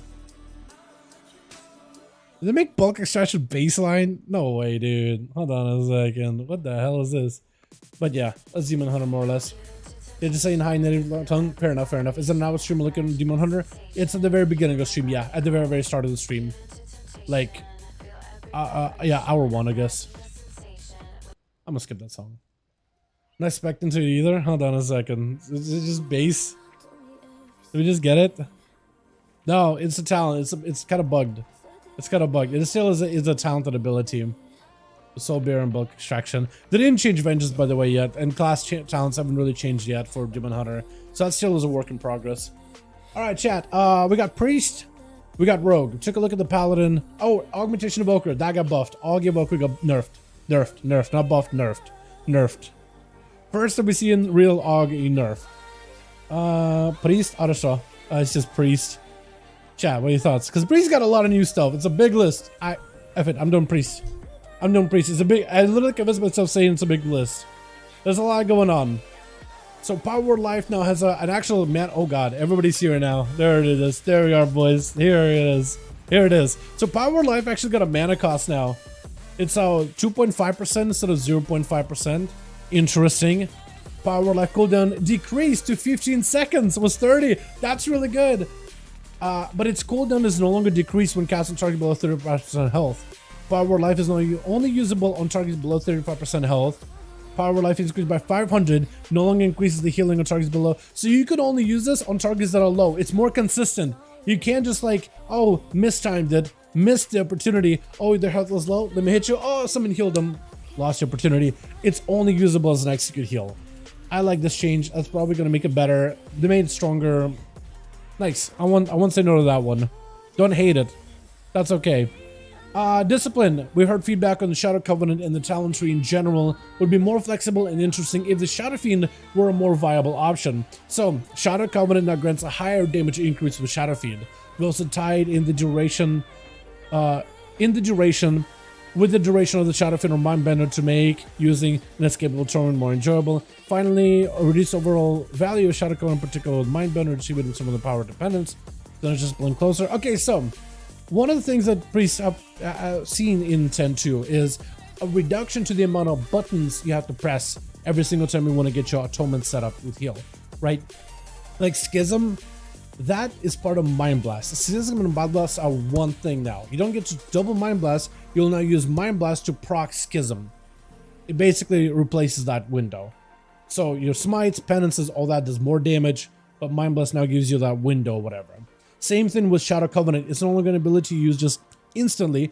Now, whenever you have your pet out, whether it's the Mindbender, so short duration, or the Shadow Fiend, which is long, big duration, right? So let's say, oh, that is so good. Oh, okay, there's a lot going on. But basically, they tied Shadow Covenant to your Mindbender. So while Mindbender is out, right? So let's say I'm using Mindbender. He's out for 10 seconds, 9 seconds. So as I prolong his duration, this also gets prolonged. So basically, while he's out, I get a nice buff where my shadow abilities do more damage. This is nice, and also more healing. This is really good. It's pretty cool. I like it. I don't hate it. And the fact that he can like prolong duration as I'm Shadow Word Deathing, Mind Blasting, that's nice. So it basically is tied to the him. But the problem was, if you wanted to make Shadow Covenant work, you had to be playing Mindbender. You couldn't play Shadow Fiend. That means you couldn't really go in, like pick up this Shadow Covenant and go into like the rest of the Holy Tree, but still have like some shadow healing. It meant if you pick it up Shadow Covenant, you're stuck to the right hand side all the way to Mindbender. They changed it a little bit, so now Mindbender, now the ability is now tied to your Psyfiend. So let's say if you have a Psyfiend that's out there for a much longer duration than a Mindbender, he's out there for 15 seconds, I guess is the same, but they also changed it so now that damage and healing aspect of the shadow damage is a higher with the Shadow Fiend, which is not as present as often. Mindbender out a lot, so the damage and value is lower. Shadow Fiend, he's like a big cooldown, you use him rarely, bigger value. So now when you press your Shadow Fiend, you can prolong it, but that window is now stronger. Or no, you can't prolong it now. Never mind, I forgot. You can extend its duration. Yeah, they changed that too. Alrighty. Sorry for that cough, man. Also, Bear nerf. Did Bear get nerfed? I know that the Chirsa wasn't like amazing or anything. But yeah. So you can now have a Shadow Fiend that's now also shorter cooldown. So what they did is they flipped this whole row. Mindbender all the way at the bottom. 1 minute cooldown, so you have them a lot more often, but only 12-second duration. Whereas Shadow Fiend, 3 minute cooldown, 15-second duration. So he gives you a stronger version of Shadow Covenant, but you won't get to use it as often. This guy gives you a weaker Shadow Covenant, but you basically have it for a good amount of time throughout a fight. They changed Void Summoner so that you can reduce the cooldown of Shadow Fiend or Mindbender as the first talent. Then they added inescapable torment, only 1 talent point. So even your Shadow Fiend gets the benefits of inescapable torment. I got a cough, man. Sorry. Something's tickling my throat, man, and it's just... But basically they added Shadow Fiend, and he can get inescapable torment. Shadow Fiend can also get cooldown reduction. So you can go Shadow Mindbender and have him up maybe like 30 seconds, or Shadow Fiend and have him up maybe like 1.5 minutes. I don't know how short of a duration is gonna be, but this is really good. So now you can like pick up these talents without committing to Mindbender, and you can still get benefits of Shadow Covenant, and you can still spec it to like Holy for the healing, a little bit of damage window. So now your Shadow Fiend has more of an oomph as a burst cooldown. So during Shadow Fiend you have this big burst, very effective, and then the rest of the time you're spending doing holy healing and stuff. This is really good. Also, your ultimate penance, another couple of changes, now takes your primary target into account. Takes your target into account as a primary target and will prioritize healing on allies you've selected or damageables. Damage and healing increased by 25% on the initial tick has been added at the start of the channel. So that's kind of nice. So you gotta start penancing things instantly. Before, like, you would fly up and then start penacing. Now you're just doing it immediately. Healing and damage depending on who you're targeting. So if you're targeting an ally like in PvP, it's mostly gonna heal. If you're targeting an enemy, it's gonna try to damage unless like it can't reach anything. Or maybe like if an ally is like super low or something. Embrace Shadow has been removed. Twilight Corruption remains in its location and continues to increase Shadow Covenant's effectiveness by additional 10%. So basically they fused the two talents that were here all into one. So increase the duration, Shadow Covenant, or am I right or am I wrong? Hold on a second. Embrace Shadow has been removed. Twilight Corruption remains in its location, continues to increase Shadow. Okay, so they just removed like Embrace the Shadow. So that would increase the duration of your Shadow Covenant. But now that's tied to your Mindbender and your Shadow Fiend, so that's fine. Shadow Covenant with Mindbender is at 12 seconds. Shadow Covenant grants Shadow damage and healing with Mindbender. 25 with Shadow Fiend. It's supposed to be 25 and 35, but maybe those values are a little bit weird. Shadow Covenant's visuals have been improved, that's nice. Penance damage and heal increased by 15%, so they just buffed Penance by 15%. That's kind of nice. Void Summoner, we took a look at those. Expiation increases Mind Blast and Shadow Ward death damage by... this one, right? Increases the damage of Mind Blast and Shadow Ward death by up to 20%. Oh, by 15 and 30. That's not in yet, but that's going to be on soon, I guess. So 30% damage increase. I like it.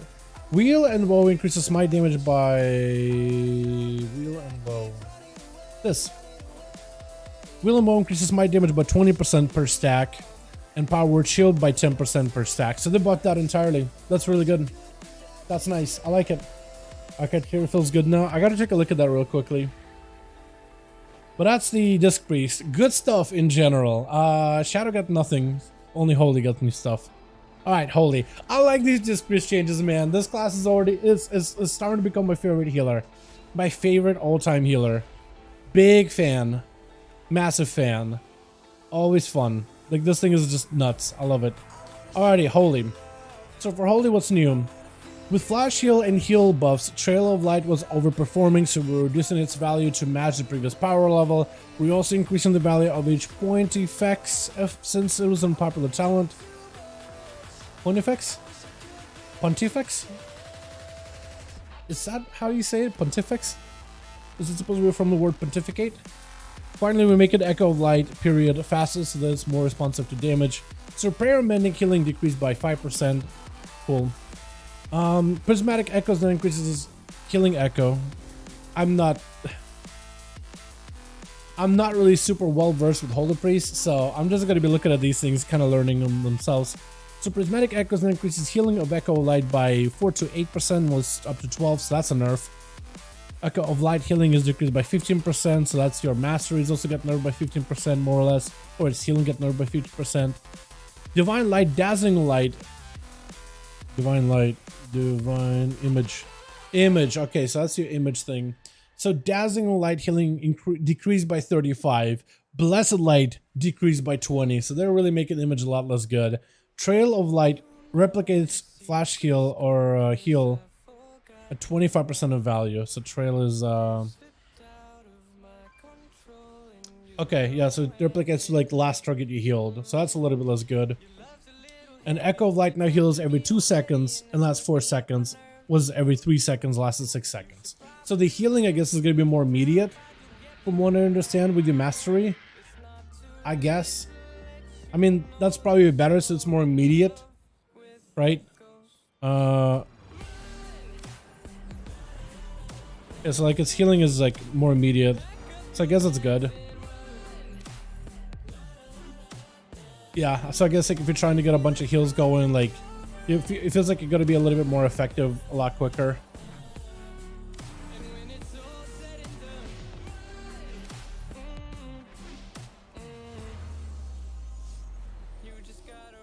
I mean, I guess it's better to some degree, but they did nerf it a little bit. Okay, that's about it. It's just like, I think it's going to improve the reactiveness because it feels like they don't really have too much reactive support. It's a slight help. I don't even know if that's that big of a change, honestly. All right, next class, boys. Do we do Rogue? Do we do Rogue next? Or Evoker? Because Evoker's got nerfed. I do want to take a look at those as well. Or I guess this was what? The Arcane tier, Mage tiers. We could take a look at those. Woundwalker, Mistweaver tier set changes. Guardian changes. Wait, you change Mage, made it better. So what I understand is the tier set got changed. I can take a look at it very quickly.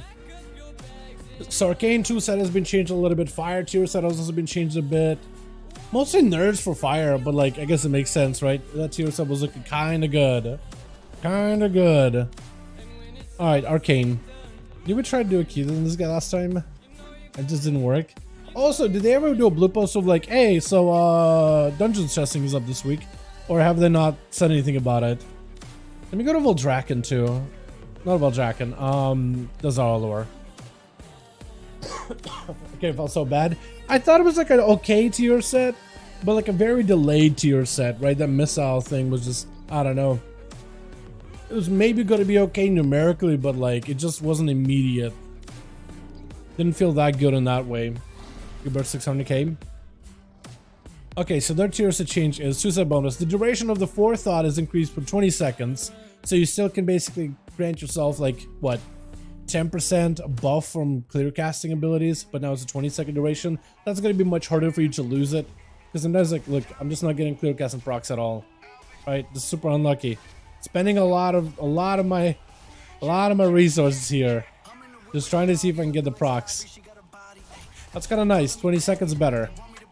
That's gonna feel a lot better. Oh, that stacked up real quickly.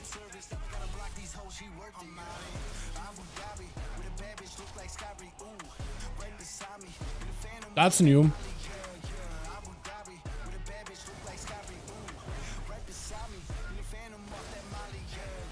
Okay. So emergency tier set bonus and it requires to consume 3 clear casting procs. That's got to make it so much more immediate. To empower your next arcane missiles was 6. After consuming 3 clear casting charges, the next arcane missiles will do 150% more damage to the primary target and 100% more damage to secondary. So they're trying to limit its AoE value. Okay. All right, Blizz, I get you. Alrighty. Okay, a sec. Okay, one sec. How do you do the versus Arcane Mage again? I don't remember, honestly.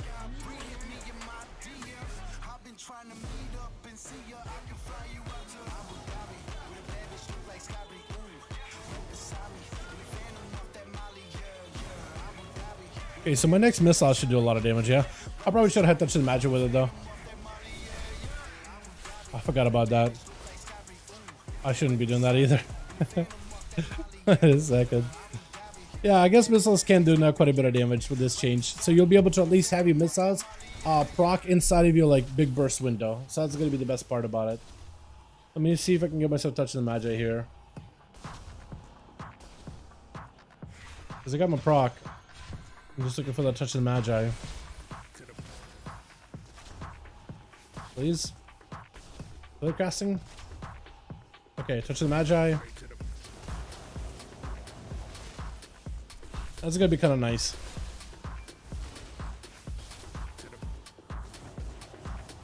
I think that's gonna be kind of good.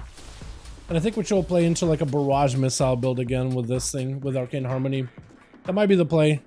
I mean, that's not that bad in AoE damage. That's not terrible, that cleave. That could be kind of interesting. That could be kind of fun. Fire Mage Tier set is just nerfs all around.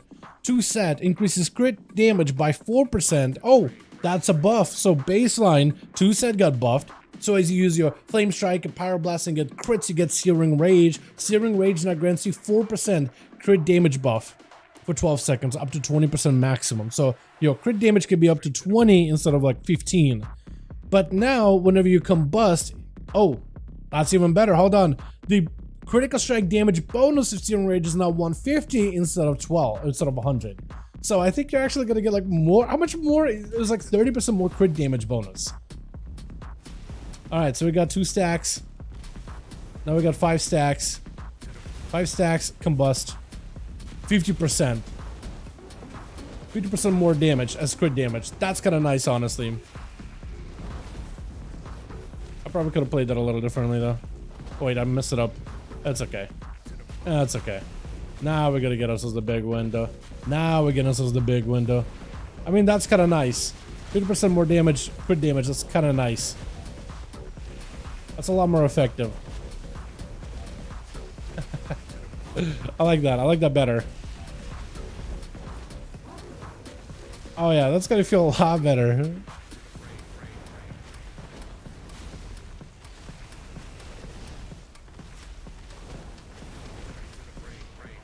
Alright, that's not terrible.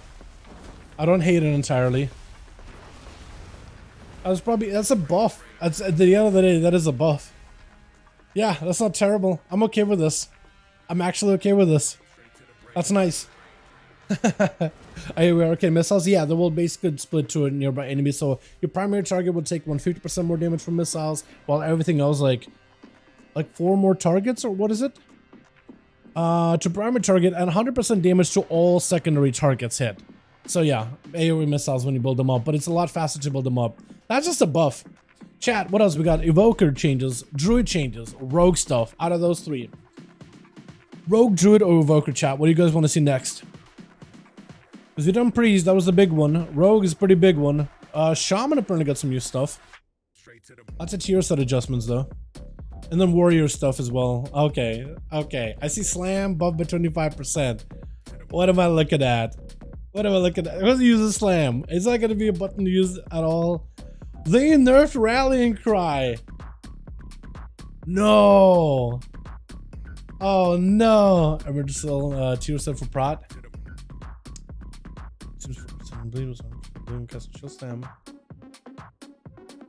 Huh.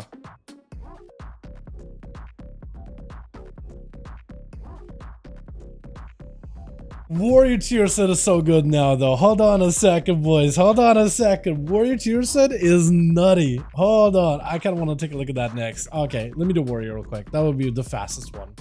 Prot Warrior got a nice buff. Big fan, except for that Rallying Cry thing. I don't like that at all, but Prot Warrior got a nice buff. Let me switch next song, man. What am I even listening to him? Alrighty, so Prot Warrior is going to be easy, man. This one is easy. Alright, so Rallying Cry. First of all, got now a, it's 10% temporary health instead of like 15 or 12 or whatever it was. Or 15 is what it was initially. That's a nerf for all the warriors. And you can't take up like a better version of Rally. You just have to pick up Second Wind. So you basically lose the talent here for like raids and stuff. That kind of sucks. Not much you can really do about it. Kind of blows. But I really need a shield. Alright, let's just put this thing on. Doesn't even matter what I use. Alright, let me get a train dummy real quick. Turnip or something. Tuskar. Here we go.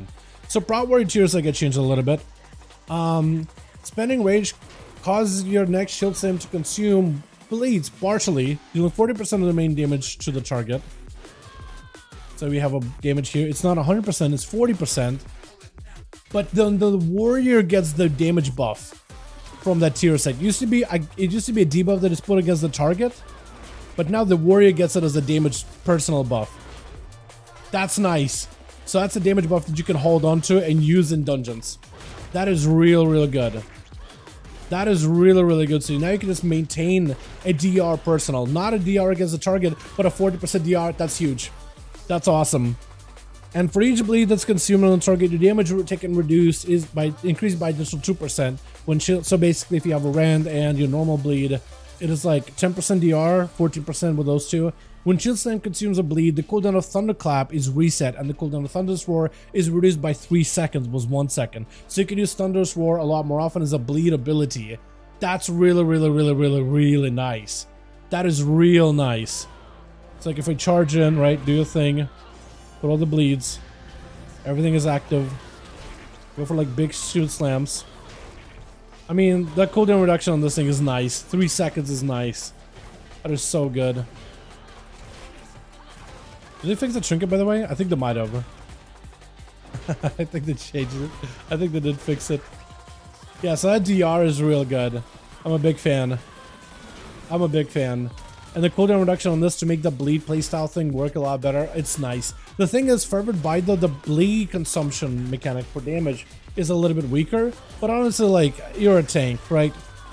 You're a tank, for the most part, as long as you're sturdy, you're fine. But the damage you do is still decent. I mean, Fervent Bite is like quite a bit of my damage. I mean, Shield Bash is definitely like up there, and Execute is going to be up there. But this thing, even with the nerfs, is doing pretty good. Actually pretty good. And I got my Thunderous Roar again, so that's an extra bleed that I can add. And the fact that Thunderclap is reset whenever you get your shield back, oh, it's so nice. Which also makes like your Demoralize and Shout playstyle with like a cooldown reduction for that better. Yeah, this is just like very passive, but like really nice. Solid bit of tier set. I can't hate it. Hi all and Dal, what's up, cursing? I like this change. That's a really good change. That's a fantastic change. I'm a fan. I am a fan. I just need a shield, but otherwise I'm a big fan of what this is doing. I like it a lot.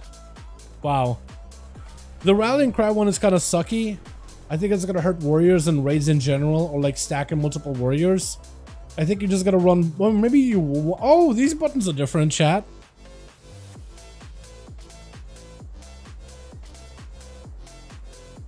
Huh.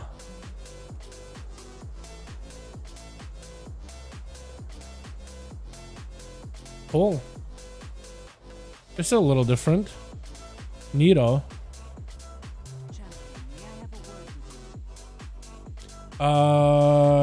Shadow Harvard doesn't like absorbing damage. I guess this is the Tinket Trinket, yeah.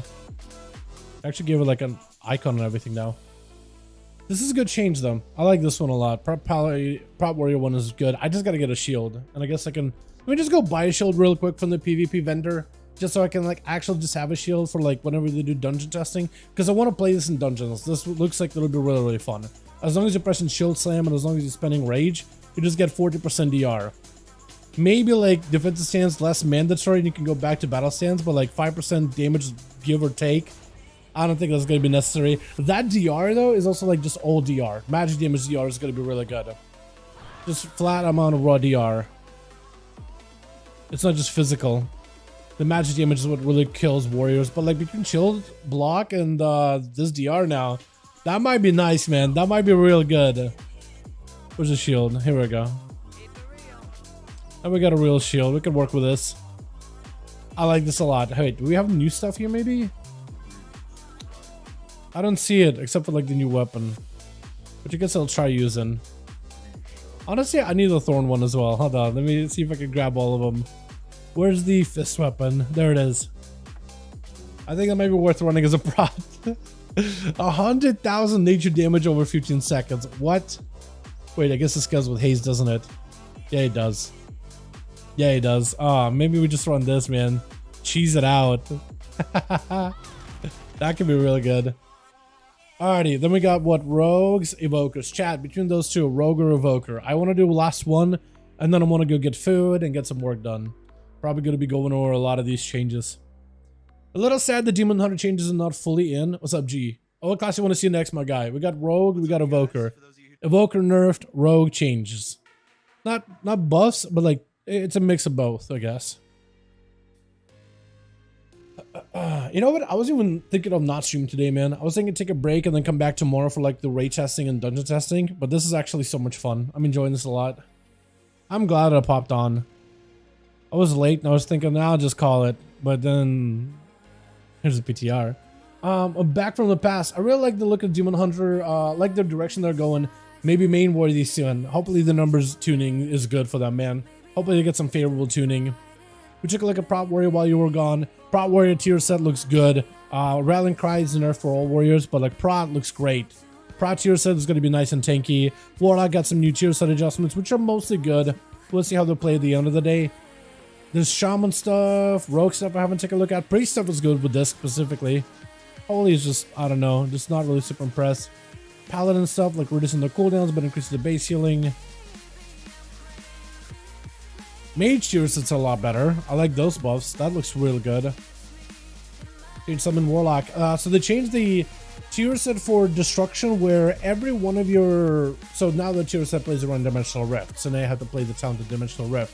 So every rift you open also does additional 25% damage to everything around your primary target, including your primary target. So it's essentially like a 25% buff to every single rift on single target, and like cleave damage onto nearby targets, which is really, really good.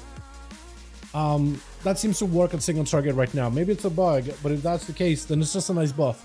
And the fire rift does just a lot more damage. So it's like basically 2 rifts in 1. So it's a nice little buff there. For Affliction, they changed it so whenever you Soul Rot, it empowers now your next Malefic Rapture to do more damage and then slightly extend your dots, or Seed of Corruption to do more damage. That's really good for AoE. Demonology, I don't think... It changed the tier set a little bit to buff the damage of like the Doom thing that they set up. And the demon that you summon, if you do get to summon, still very rare, but does happen, you know, cleaves. So it does a lot more damage when it does get summoned in AoE and single target.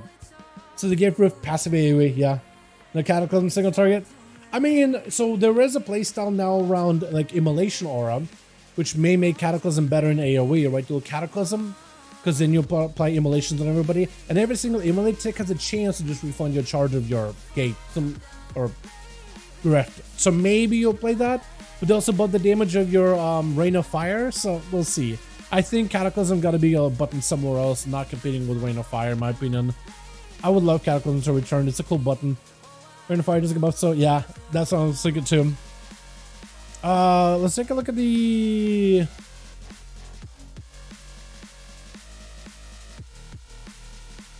Let me just look at these tier sets, like what looks fun to show you guys. There's a lot of tier sets that get changed. Mark for Death is gone from Rogue? Oh no. Rip. Rip. Mark for Death gone, I just realized. That's crazy. Dreadblade's removed from Outlaw Rogue? Ah, what did they replace it with? I just noticed, Dreadblades is gone. Oh, rip. I guess my single target combo thing of just turning combo, it's no longer good. But that crack shot is still going to be real good. Alright, I guess that is some prune for rogues. They did ask like, hey, that's a lot of buttons. Oh yeah, Stunning Secret, Soletta Staccato also removed. That's a little sad with Stunning Secret. Rip. That would have been really, really nuts. I think they might have removed it either because it's too strong, or tuning for it would have been weird because it was stunning things that are not stunnable. So they'll probably be like, alright, it's a nightmare, just remove it. That would have been really, really fun though.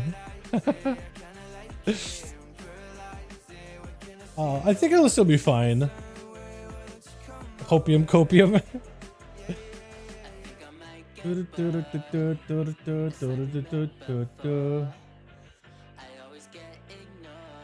Let's take a look at the... Man, I don't even know what class I want to take a look at.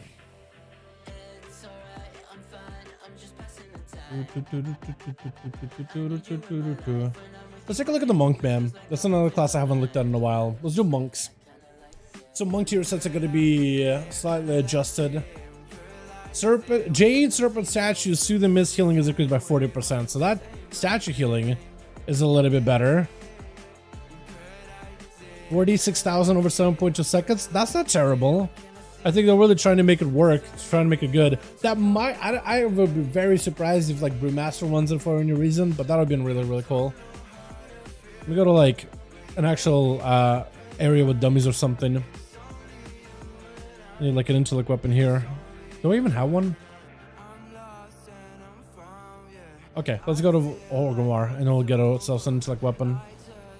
DH. We done DH earlier. If you want to check it out, Everbot earlier at the start of the stream. The stream has a DVR, so if you just like rewind back to that part, like first hour, we took a look at Demon Hunter. Basically, momentum is still part of your blood, but there's not two versions of momentum. Either like a passive that you maintain for like up to 30 seconds, or like a quick 5-second burst window, but bursty. Lots of cut downs on their cost for talents. Capstones are adjusted entirely. Unbound chaos, I think, is really should be good. There's now, you can do double immolation. That doesn't work properly, but you will eventually be able to do double immolations once that's fully functional. And a couple of other handful of changes. It's not terrible changes overall though. Pretty good. Are we going to be forced to play momentum after the rework? So now you have two versions of momentum. Either you immolation aura to get you unbound chaos, then you momentum, and you use either you do 30 seconds momentum with unbound chaos, which gives you a 20% damage buff. And you basically do that every 30 seconds whenever immolation aura is up. And you squeeze a bunch of damage in the 5-second window. Or basically anytime you fell rush or backflip or haunt, it gives you 6 seconds of momentum, but those seconds can stack up to a maximum of 30. So basically you'll have moments of Demon Hunter goes out, rush, backflip, get your zoomies out of the way, then you go sit on the boss for 15 seconds to hit it, then go back to rushing around, get your zoomies, then sit on the boss. So like momentum and using mobility to buff yourself is still part of your identity, is still part of your lifeblood, is still part of your DNA. A lot of people were hoping that would be gone entirely, but there's at least a couple of windows in there. Burst windows suck. So, I mean, burst windows do suck, but like if all you need is just like back up, fell rush, burst real quickly, and then you could go back to your normal rotation. I mean, you could do a lot of burst damage with a Demon Hunter, and I think they're so crit heavy, so I feel like Demon Hunter burst windows are just like, again, part of your identity to a degree. I'm just gonna remove a weapon. I should have gotten a weapon from the other one. Sounds like a joke? Yeah, I mean, it's weird, man. It's weird. Alright, so the healer tier set, emergency level 2 set, now stores 20% of healing. Oh, 4 set. So Mr. Chi Harmony, increasing the healing taken from you by 50% for 8 seconds. I mean that healing, actually healing by 50%, that's really nice, honestly. 50% more healing. That's solid. I like that a lot. That seems really good numbers. Hold on, I want to see if I can just tag this guy, maybe like hit you. Yeah, now I think my healing numbers are going to show up. That's going to work pretty well.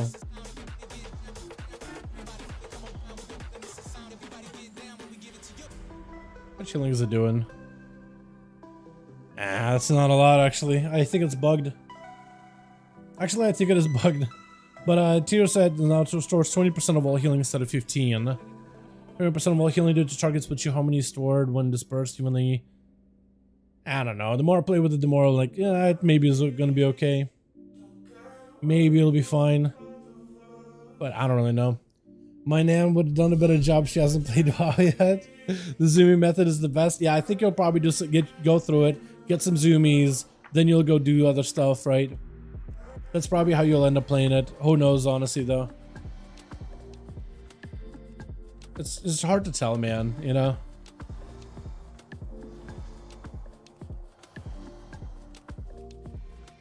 Does this increase? No, it's still 5 seconds. Okay. So what is this healing for? Is it showing up right now? Hold on, I need to like attack you real quickly. Okay, now I can spread my hots. I want to try like my healing stuff. See how much healing that can offer.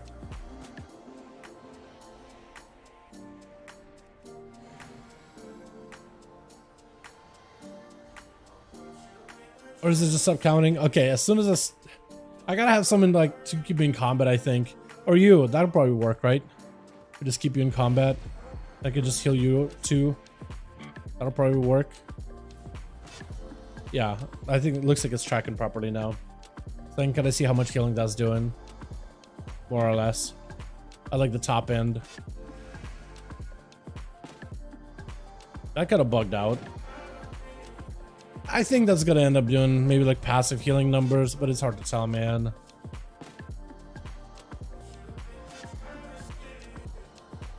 Who knows, really? I do like the 50% more healing from Chi Harmony, but I think that actual like split healing that it does, the redistribution part, is probably not gonna be that good. I don't know, unless it all counts too. Renew Mist applies to harmony. I mean, 50% more healing from the monk. That seems really strong, but who knows, right? Could be joining anyway, Dal. Hope someone's good. Yeah, dude. Outlaws look feeling pretty good. Rogue in general feeling pretty good. Demon Hunter, I don't know, man. I'm not a Demon Hunter main, so it's not like I can really comment on like if these changes overall are good or not.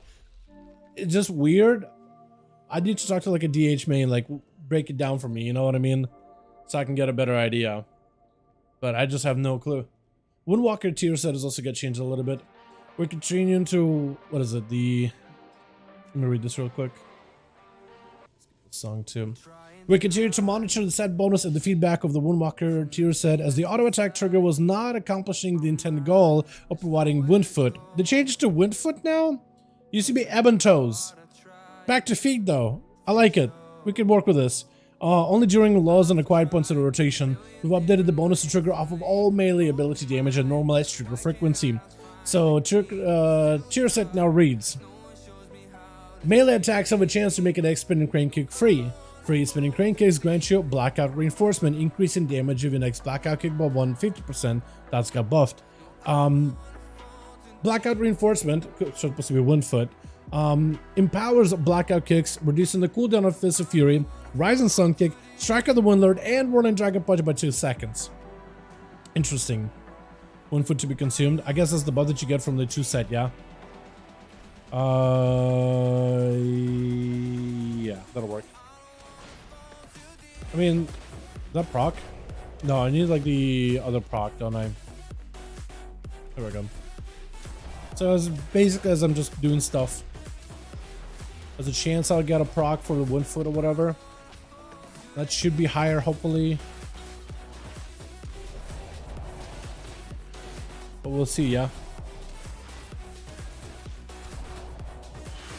There we go. Now we got Windfoot. Oh no, we got Dance of GG. Doesn't matter, that worked. Then I want to use my Fist of Fury. I want to use all my other abilities. Whirling Dragon Punch. Then I'll Blackout Kick and then it'll give me cooldown reduction. I mean, that cooldown reduction I think is going to be good. We got another proc. Got another proc just like that. Alright. Alright, now cooldown reduction. I mean, that could feel a little better. That's going to give you a better uptime of like your Fist of Fury, better uptime of Rising Sun Kick. There goes the Windfoot. So I think you... Does this work whenever I get a free proc through, what's it called? Chi-Ji? Dance of Chi-Ji? Free spinning crane kicks. Yeah, so it looks like even Chi-Ji gives you that proc. Let me try this. So I'm going to try to see if I can get Chi-Ji proc, chat. If I can get a Chi-Ji proc. Does it work off of like your spinning Chi? Okay. This is the same as it was. So I'm going to go see if this, if I saw this correctly. Because I thought I saw it correctly, but I wasn't sure. Spending Chi. There's a chance.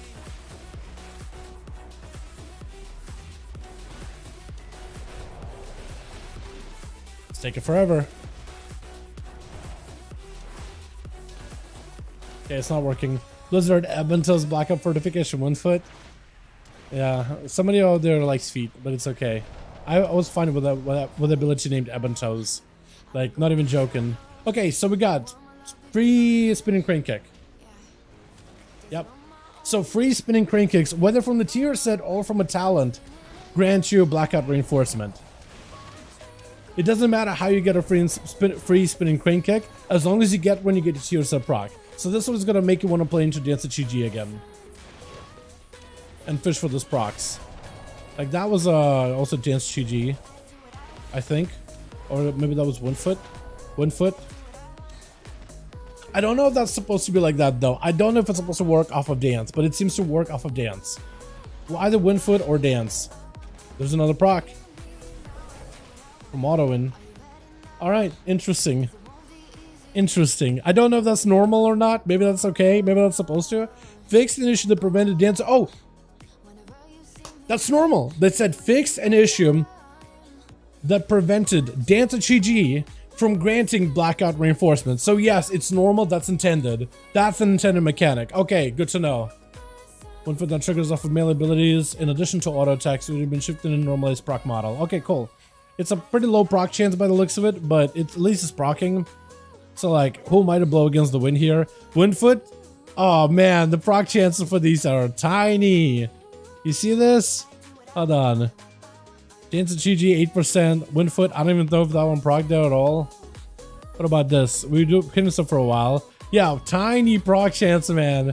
Tiny. 7% and 50%. So like a 12% chance. Is this what? Is this real? Is this real? I don't even know, man. I don't even know. But it looks like that's real.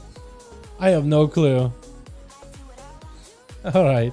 I must say I don't trust Bliss with Brewmaster set. Once the nerf it is going to be underwhelming and higher keys with all anticipation of nothing. Dude, I hope they don't touch Brewmaster set. It looks so good. If they nerf it, better be real careful, dude, because there's a lot of excitement for Brewmaster. That thing is looking good. I think what they really got to do is they got to work on the Bear tier set, Prop Pally tier set to make him better.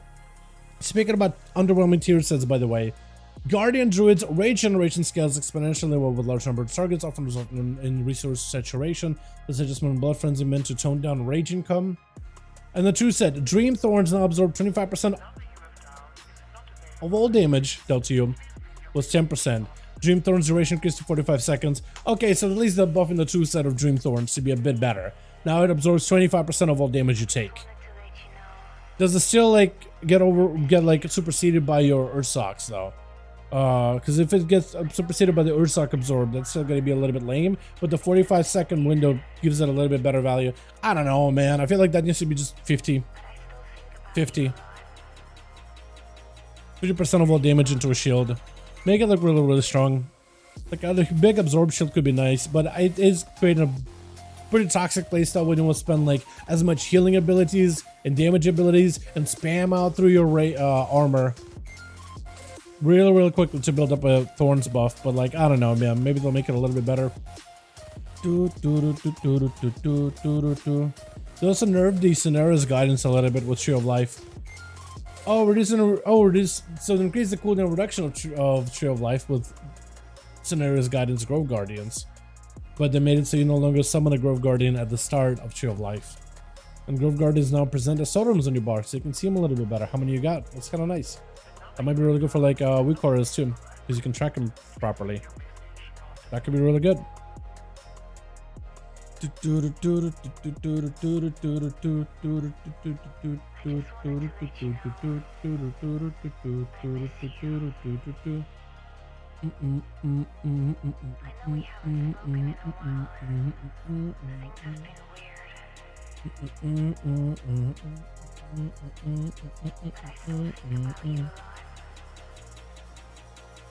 Okay.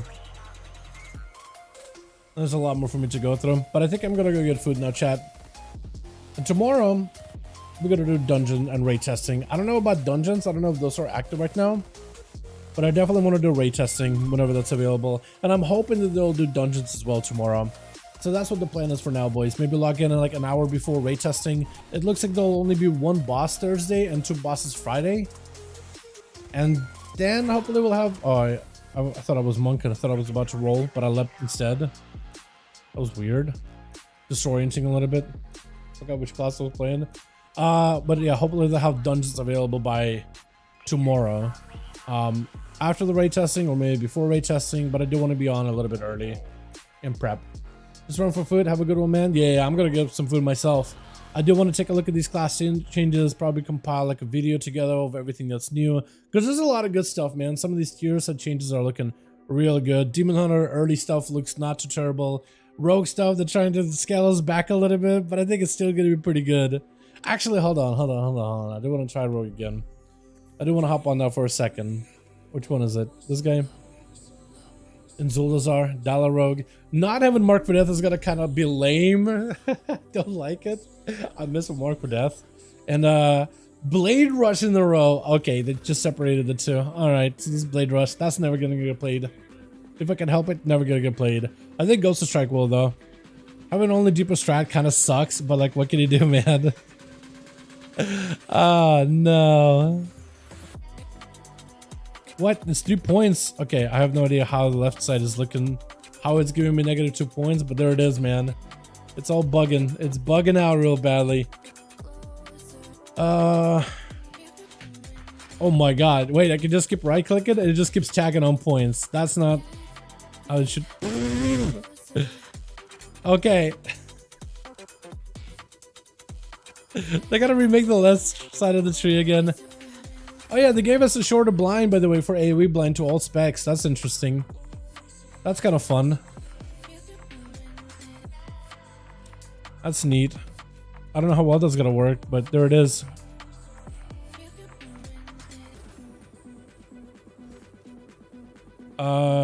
I don't really know this.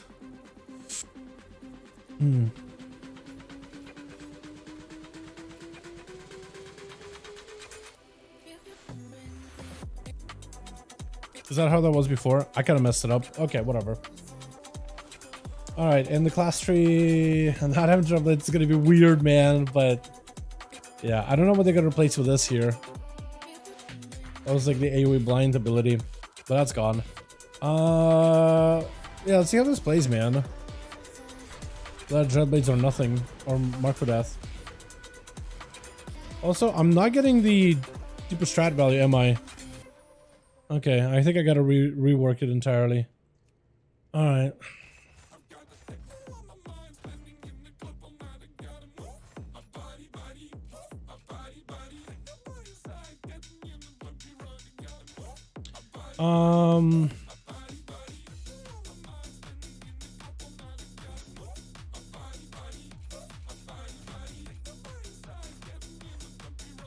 We'll do it like this.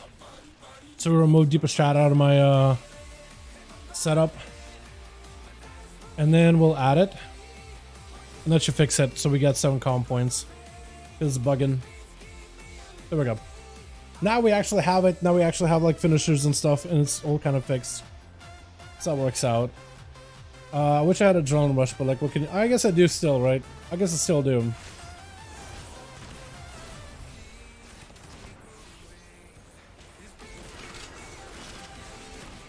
I mean, you can still do this, so that's pretty good.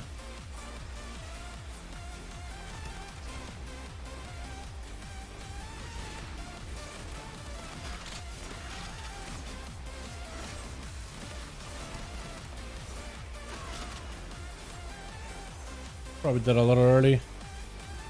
That's okay.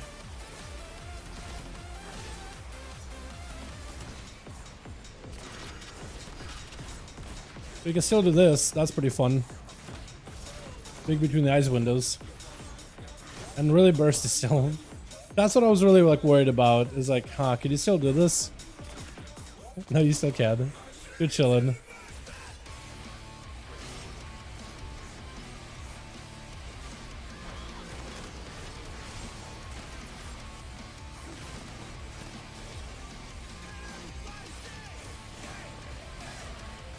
DKSP? Wait, what? What do you mean by DKSP?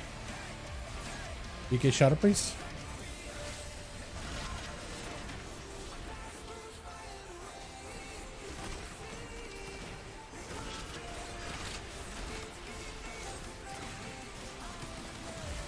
Okay, so that's gonna slow down like our full burst go. And like cooldown reduction and cooldown increase in single target. But that's okay. I think that's like expected.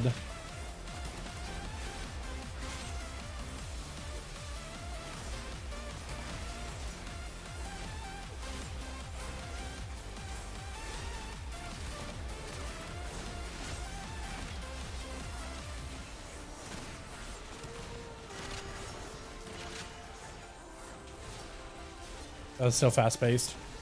Which would have got rid of Shadow Dance for Outlaw. This is a long kill on the right for me. So Shadow Dance is just going to be like your Vanish Goes, right? If you get used to the Vanish Goes with your Between the Eyes, Shadow Dance feels like a not good button to press, honestly. Because you see the amount of burst I can do, right? Every time I vanish. I just can think of Dance's Vanish. Right? So you can do this. Dance is just like second Vanish. If you treat it as a second Vanish, it basically plays the same way. It's nice and bursty too, because it's just like 10% more damage too. It's just a button that you use. It really doesn't like ruin your rotation either, because you're not even like, you don't even have to play the ambush version of Outlaw, right? Like if you're doing like the ambush version of Warlock, you don't have to play it. You can just do sinister strikes and pistol shots. But just be using vanishes and dances just for a burst window.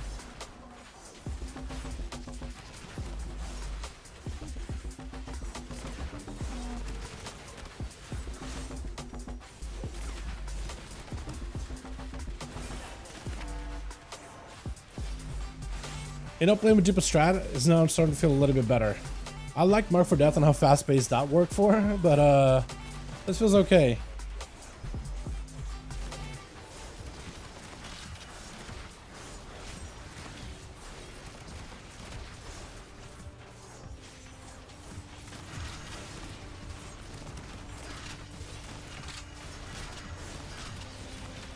I mean, that to be able to do that instead of a dance with him, luck, I think it's worth it, man. Look at that between the eyes damage too.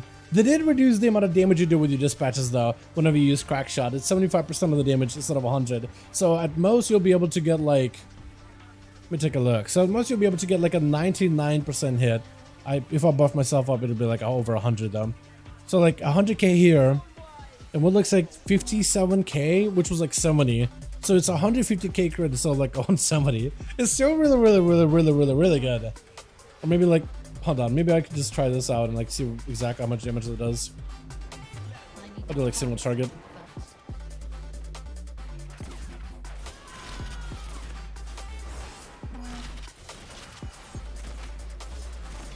Alright, how much damage does that do? So between the eyes, hitting for like 94s at most, but dispatches about 56. So if the crit, maybe like 100, maybe?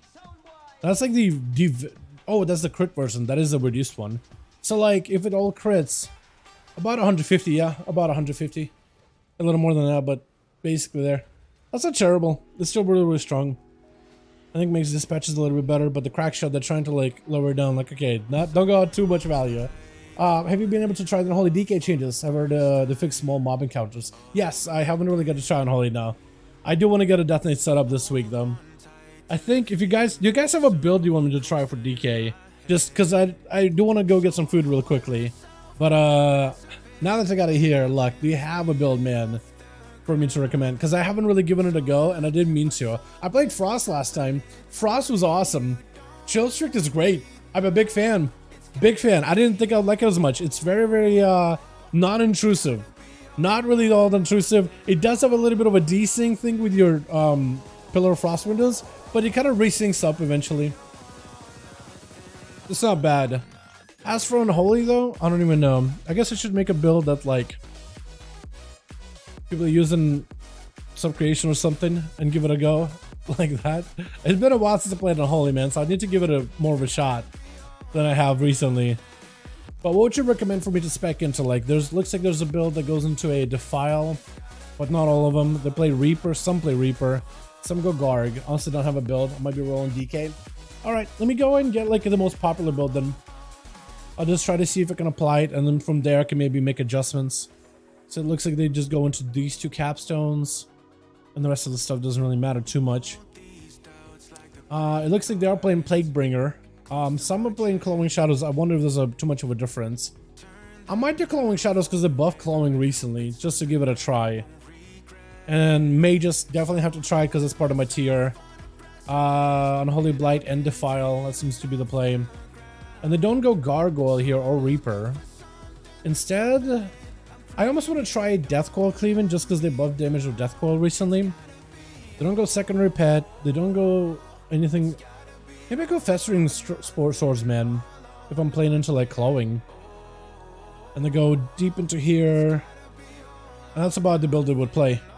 Okay, so this is something I can maybe start with. And maybe practice. I heard Tears Giga. I haven't actually really got to try it so far. The hell am I gonna put you? Here? That doesn't feel like great. Here, that'll work. Yeah, I'm not super. I'll be honest. I'm not super familiar with Unholy DK. Like last time I played it, like season 1 of Dragonflight is the last time I really given it a proper go. But I've been out of practice with it. It used to be a spec that I played a lot during like the alpha and the beta of Dragonflight, where Frost I was just like not super impressed with it. But I started picking up Frost a bit more, spending less time on Unholy. Here we are. I have no clue how you're supposed to play this thing in AoE. But maybe I can, because I know you're just like, it's openers are a big thing for them right now. So I just don't really know what the rotation would be. Like, I don't know. They did change it so like passive damage is a lot better than burst damage. So maybe like scuffing it won't be like detrimental. I just want to like figure it out and play it right. You know what I mean? I just want to play it correctly. Opener Apocalypse. Like, I know that you just... What am I doing? I know you summon your army at the very beginning. A-bomb limb. This, no gargoyle. I just need to know like AoE. Multi-target. Okay, so you defile, it's run to the pack. Scourge Strike. When you reach him, mostly have to get the dots going. Or I guess you could just Scourge Strike to begin with. Unholy Blight, just to put up dots. Dark Transformation, Unholy Assault, A-bomb limb, Apocalypse. Epidemic, whenever you need to be refreshed. Or you just Epidemic spam. Okay, so you just gotta use all that, and then you just Epidemic afterwards. Okay, interesting. So you just defile, I guess, to get the mastery buff rolling ahead of time as you run into a pack. At least that's what this says. Alright, I'll give this a shot.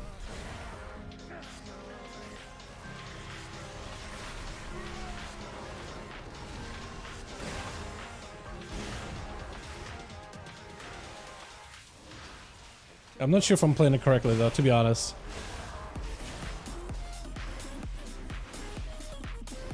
I mean, the mages are doing damage. Look at them. Look at the mages bold though. Look at the bolds though. Mages is doing some numbers. Hold on a second.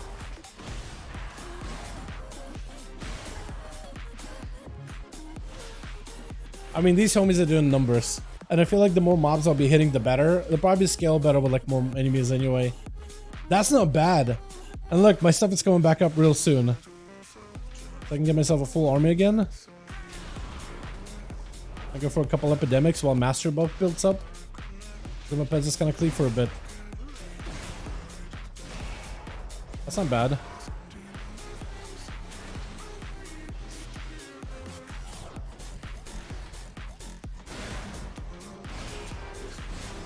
That's not terrible. I do want to give this a try.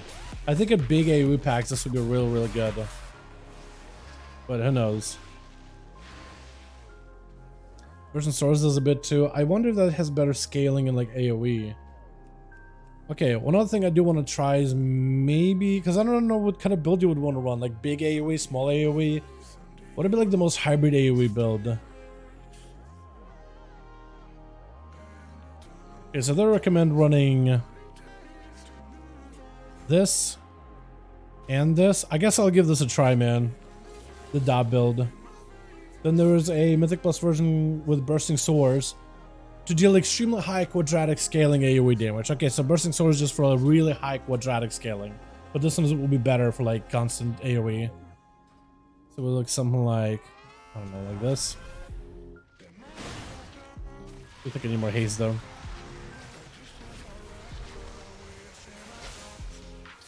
Oh yeah, I also need to press this button. I forgot about that entirely.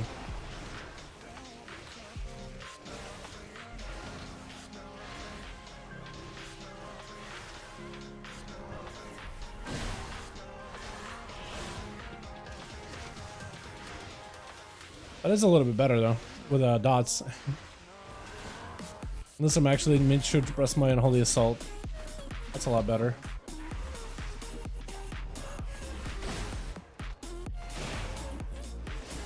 This actually could work out okay. I'll need to try this in a dungeon though. Yeah, I just need to try it in a dungeon, but it looks like it does have like a flow. I haven't played with the double defile though. That feels really good. That feels great. Yeah, this could be fun. I think the mages of the damage was going to be really good. Do they have a cap right now on how many targets they hit? 4 nearby enemies, so that's like... They can only do 1 extra target, but that's basically their cap. I think your opener, like full army and then mages for 20% more damage, that's gonna probably feel real good in AoE.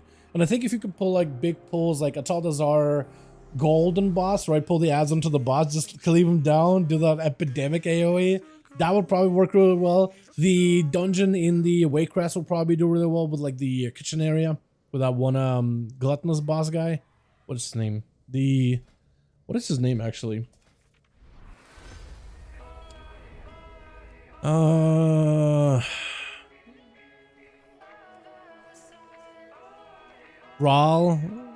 I only could remember the gluttonous part, man. But Rawl, yeah. That guy would be a really good one too. Pull all the mobs on top of that. I wonder if Cataclysm has some... No, that wouldn't work. I don't think the Cataclysm Dungeon has anything like that. There are a lot of like little mobs you could probably pull into like second boss of Everbloom or whatever the WAD one is. Is it Everbloom? Evergrowth? Overgrowth? Oh, it is Everbloom. Okay, I went with my gut feeling. Second guess myself right afterwards. Shouldn't do that. I'm trying to think of like what other bosses you'd be able to do a big unholy DK stuff with. I think that's maybe about it. Maybe. Who knows them. But yeah, I'll give him a try look tomorrow. How does that sound? I'll have Unholy DK prepped and ready to go. He's already got gear. I'll have my rogue set up. We'll do our raid testing and maybe dungeon testing if that's up tomorrow, but we'll see. But yo, chat, I'm actually gonna go. This time, actually going. So now's the final time to get your questions in. Remember to play sharp passions next season?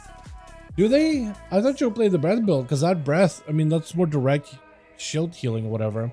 Or shield building. I was thinking the breath was going to be a lot better. Like double breathing or triple breathing or whatever. Like you get 2 free breaths for 1. I don't know, man. Maybe. And Foresight doesn't work. So we're seeing the power of only breach set. Wait, Foresight doesn't even do anything? Like the actual absorb part? Are you sure? It's not absorbing stagger? Really? Eminem? It's a lot weaker than Chard? Well, the ability is a lot weaker, but like the shield is what you're really trying to get, isn't it? Because your breath directly is buffed in damage, and you get 2 little breaths that are also buffed, and that feeds into your shield. What set does 0? Okay, I mean, I'll find out here, yeah? Let me go brew real quick. Because I felt like every time I did a dungeon, as soon as I pressed my shield, I felt like my health stopped going anywhere when we did a 20. But maybe, who knows, right? You breathe for 2 additional times. Like, isn't that counted as Breath of Fire as well? Also, breath damage is increased based on your stagger. Now you can play around with your stagger. Wouldn't that be really good? Okay.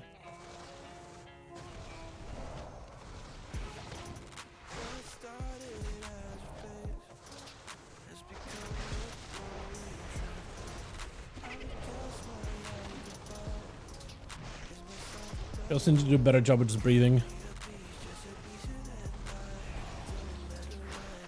I want stagger to build up really quickly. Like, do you gotta sit down? Can I look at damage taken?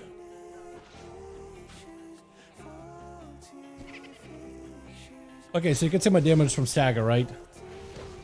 Take a damage from stagger, take a damage from stagger, take a damage from stagger.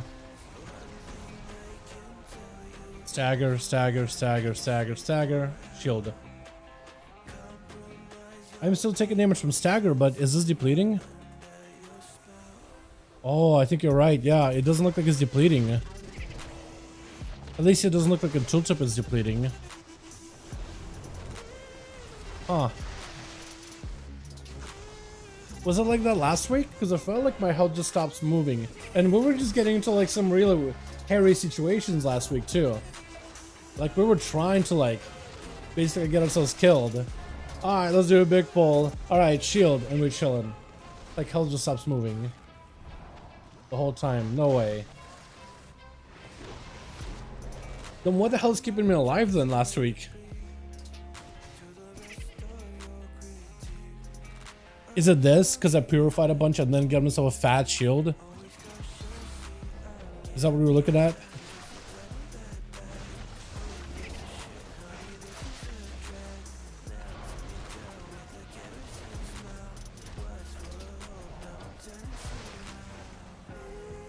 If we were stuck, I forgot about that. It just stacks.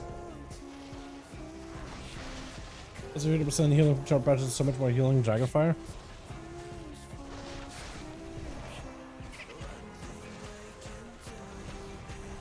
Oh, don't you heal from like everything though? Breath of Fire deals 20% damage to Shadow Flame, causes it to heal 50% of the fire damage dealt. That's not a buff, right? Oh, isn't it? Wait, Breath of Fire deals 20% additional Shadow Flame damage and causes it to heal for 50% of the fire damage dealt. Is it just in breath? Just using breath? Breath heals you? I think, right? I guess you also do have like abilities have a chance to do Shadow Flame damage, which just count as fire. But I'm also not really like trying to damage or do a lot of damage myself or anything.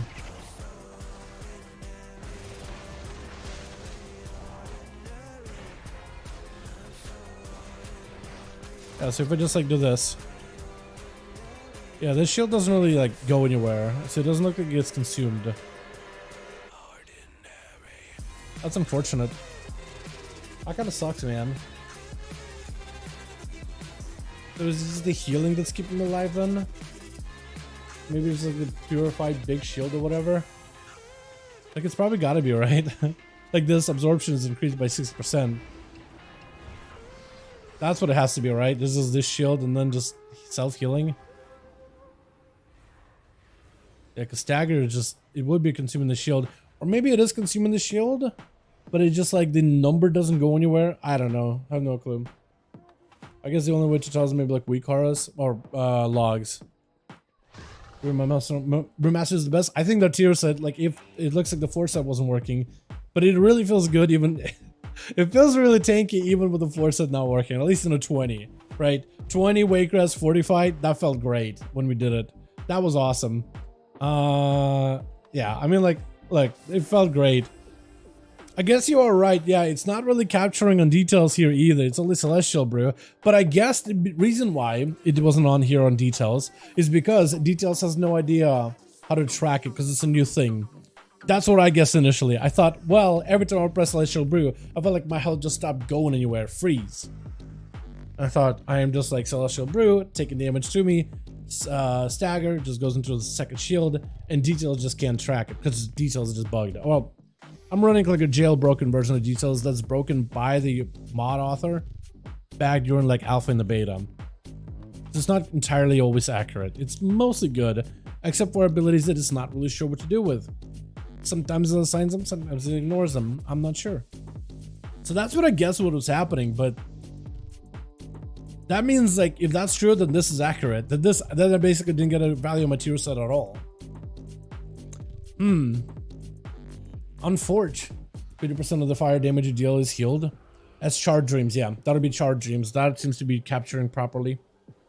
50% of all the fire damage you deal is healed. Well, yes, 50% of all fire damage you deal is healed, but only 10% chance with your 4-set to do Shadow Flame damage on any other ability. 10% extra damage is Shadow Flame, not all of it either. Breath of Fire deals 20% damage Shadow Flame and causes it to heal. Wait, Breath of Fire deals 20% bonus Shadow Flame damage and causes it to heal 50% of your fire damage dealt. So that 2-set sounds like it's tied to Breath of Fire, isn't it? Or does Breath of Fire give me like a proc?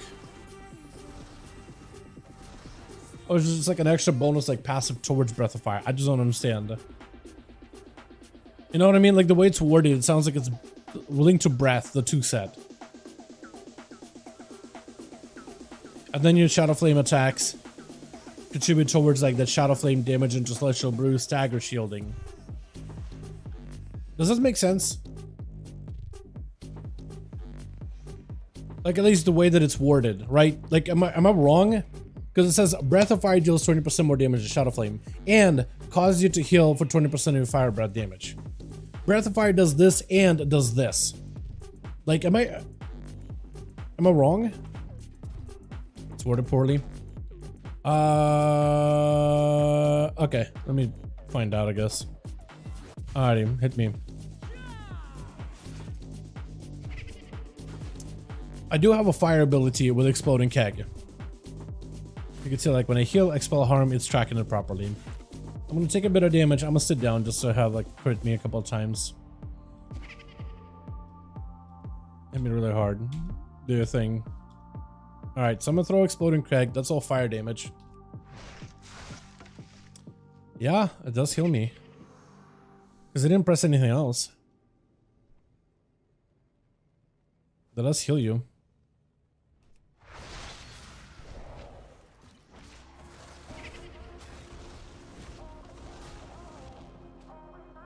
Does that heal me? I mean, the dot from Fire Breath heals me. But like, look, press Fire Breath, healed me. The bonus breaths are not really healing me much. That's not really tracking that. I don't think the bonus breaths that do like extra fire damage, I don't think that heals. Alright, oh god, I'm gonna die. Hold on, so the bonus breaths from this doesn't really heal. I mean, Breath of Fire damage increases based on stagger seems to work, but like the bonus, like, you breathe 2 additional times, dealing like fire damage, that doesn't seem like it heals for a lot. That or like the numbers very, very tiny. And then it's not really worth like noting. Yeah, so maybe you do play Charred Passions. I don't know, man. I don't like Charred Passions together with Press Advantage, but I guess that may be the play. Because at least it's guaranteed fire damage. That seems real bad, by the way. This right here. I thought that would work because it seems like the tier set plays off of Brew, at least the way that it's worded.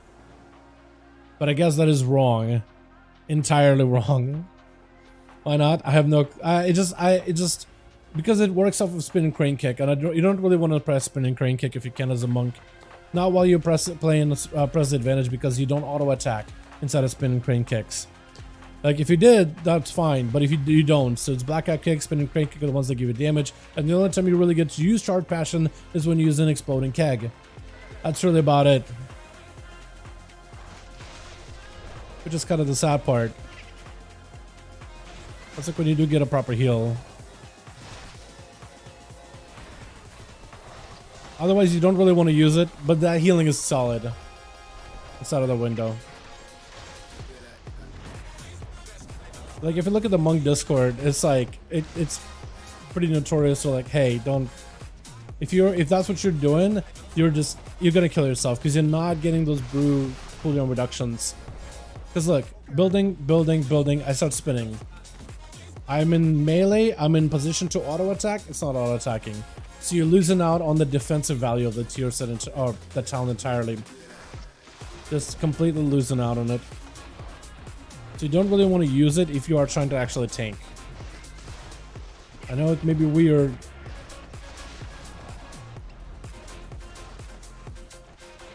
But that's essentially how that goes.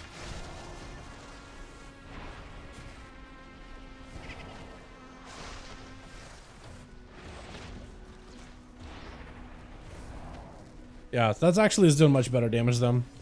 Yeah, you're right. Sharp Passions is the way to go. That is a lot stronger. That is really good. That's so weird though. I feel like the way that it's worded, it seems like it's a breath only thing. I think they need to like put a dot somewhere in there. Breath of Fire deals additional damage to Shadow Flame damage. Dot. You also heal for 50% of all fire damage that you deal. Just do that. How's Brewmaster looking? Real good. Apparently the tier set I found it today just wasn't working. The 4 set it wasn't. But otherwise it's really fun. I mean, we did a Wakers 20 last week and it did fine. If they can fix the tier set, it's gonna feel better. But it looks like that tier set, it's really good. It's just worded weirdly. So this tier should have 2 sentences. 2 sets should read: Breath of Fire deals 20% additional damage to Shadow Flame. Dot. You also heal for 50% of all fire damage you deal. The way it's worded is make it sound like Breath of Fire deals additional Shadow Flame damage and cause it to heal for 50% of all damage dealt. It seems like it's two parts that are tied to Breath of Fire, but they're not. You heal through other fire abilities like your Exploding Keg, like the Charred Passion damage, and whatever the procs you get, I imagine. Maybe like trinkets too. But it's really good otherwise. Brewmaster looking, it's good. I like it a lot.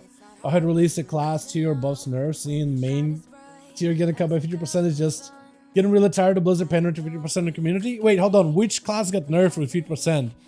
Hold on. Which tiers I got cut there, Leon? Which one? I haven't taken a look at that list myself, honestly.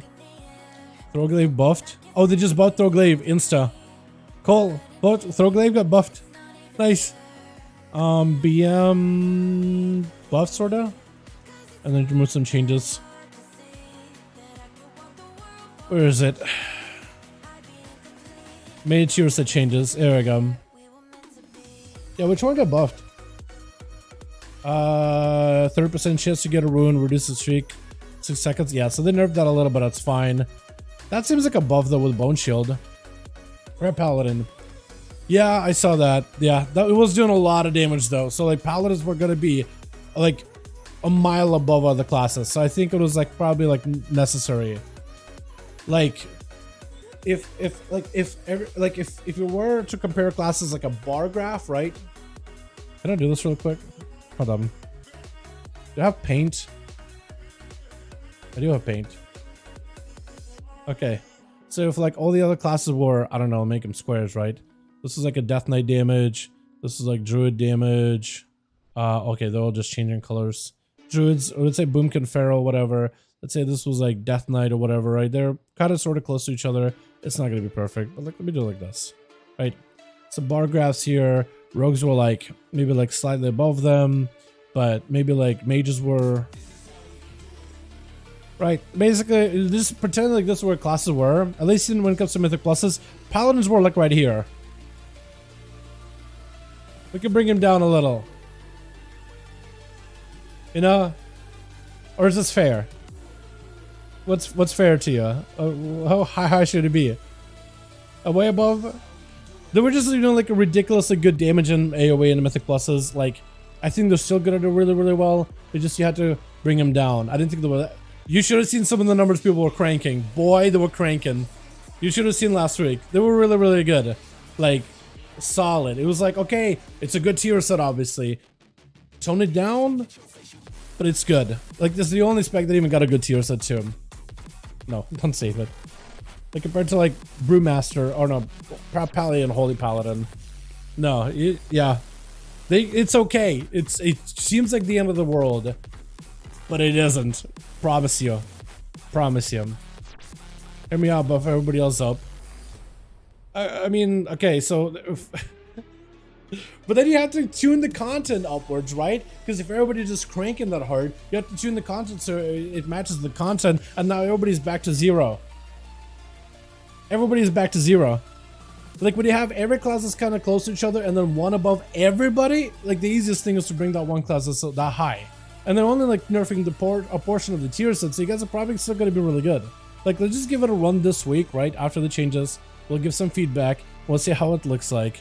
I know that everybody's like loves to immediately lose their heads. Oh, they changed my class a little. Dead in the water, unplayable, impossible. I know it's like a very much a Boomkin and Warlock and Mage behavior on Twitter. Let's not exercise that, right? Let's just test it, see how it plays, hop on PTR. Once dungeons raids are up, see how it does.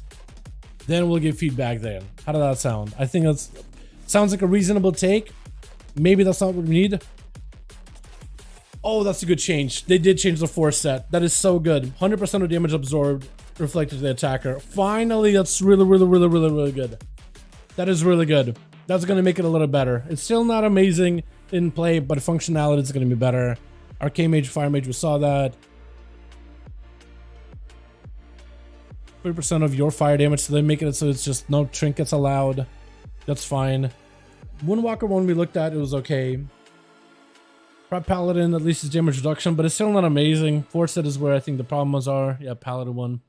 They did buff like the 2 set though. Like the dot is a little nerfed, but this is buffed. 25% effectiveness. I mean, dog, there were like 3-shotting players. Like, now there'll be 4-shotting players. Where other classes need like 6 seconds to kill somebody. Paladins are like 2 seconds. Alright, now you know 3. Okay. Alright. That's why the word Brewmaster bad. Yeah. This one, they also bought the 4 set for Assassin. That's kind of nice. I want to see how that plays.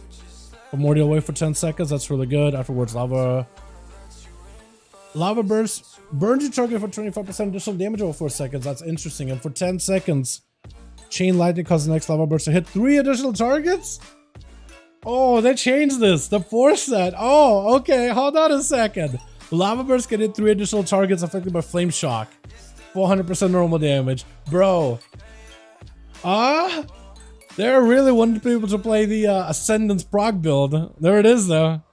Resta with True Set. Nerfed a little bit. 5%. I guess I was doing good numerically. We took a look at the Warlock stuff and Warrior Arms. And sudden death can now be triggered by Ren's Bleed damage. Okay, cool. And then Prot, we took a look at that. That's good stuff. Dude, there's some actually good stuff in here. Yeah, but for PvE, we shouldn't get Axe because... Wait, what? Yeah, but PvE, we shouldn't get the axe because of the PvP community pissing and moaning, and then we're only make up 50% of the player base max. So like paladins in raid were above others, and there were 2-shotting, 3-shotting people in PvP. You could really set up, like it takes forever to like ramp, but if you ramped hard, so like they were doing well in PvP, in dungeons, and in raids. They're toning you guys down a little bit. Again, like it's not like if it was only a PvP thing, yeah, but I said it was a PvP thing that we're doing well in. Raids also mentioned it, and dungeons. So like if they were only like kind of mediocre in raids and dungeons, but only good in PvP and they nerfed them, I agree with your point, but they were doing really good last. Just go look at some of the like logs or VODs from last week of people doing keys. Right, pals were doing some nutty numbers. It was expected. Like even my man Atha was like, yeah, they're probably gonna do something. All you can do is hope they're just not heavy on the nerfs. Again, I think you guys will be fine. Again, everybody has like a first reaction is, oh my god, my class is dead. Again, boomkin Twitter behavior. But like, let's just not exercise that, right? Let's just have a head on our shoulders. Give it a second. Try it out tomorrow. Again, Leon, just hop on PTR tomorrow. Get your character with full gear. You can literally get the full set head to toe. Enchant yourself head to toe. Whatever trinkets you want. And just go into dungeons and try it for yourself. Or go into raid test tomorrow and try it for yourself. Dungeons will be available for like an entire week. Raid testing will be available for the entire week too. Until like Monday. Hopefully dungeons will be available. Let's be honest. I don't know. They haven't said any blue posts or anything about dungeons. I'm kind of hoping here they announce it. But yeah, like give it a chance tomorrow.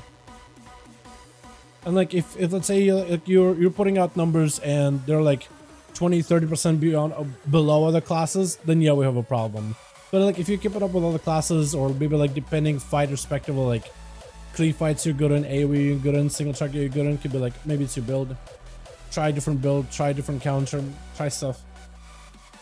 But we'll see. Yeah, I mean rogues recently just got kind of nerfed. Our single target is not going to be the same anymore. But like, I'm not losing my head over it. It's probably going to be still pretty good. They literally removed the talent that made this cheesy build work on PTR. Just cooldown reduction for days, but we'll see how it goes. I think we'll be fine though. But who knows? Maybe it will suck, but what else can you do, right? Again, not losing your heads immediately. Not worth the stress. Not worth it. Also, PTR still like work in progress and whatnot, right? All right, now I'm actually going, chat. Now I'm actually going. Now I'm actually leaving. I know I said it like 12 times now, but this time I'm actually going away. You guys have a good one. I'll see you guys tomorrow for the raid test, yeah? Alrighty, you boys have a good one. I'll catch you guys next stream. Rather tomorrow. And then Friday, duels. Saturday, duels. Sunday, more testing. Monday, we sleep. Alrighty, you guys have a good one. Peace.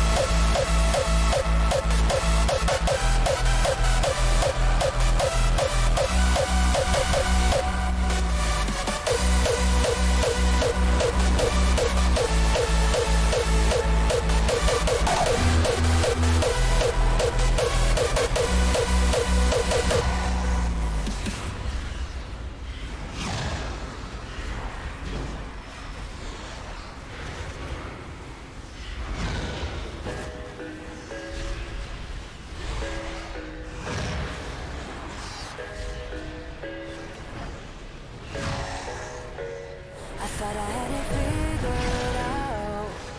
Believed in us. We were meant to be, no doubt. A teenage love. Everybody else could see the way we were living in a fantasy. When I kiss her.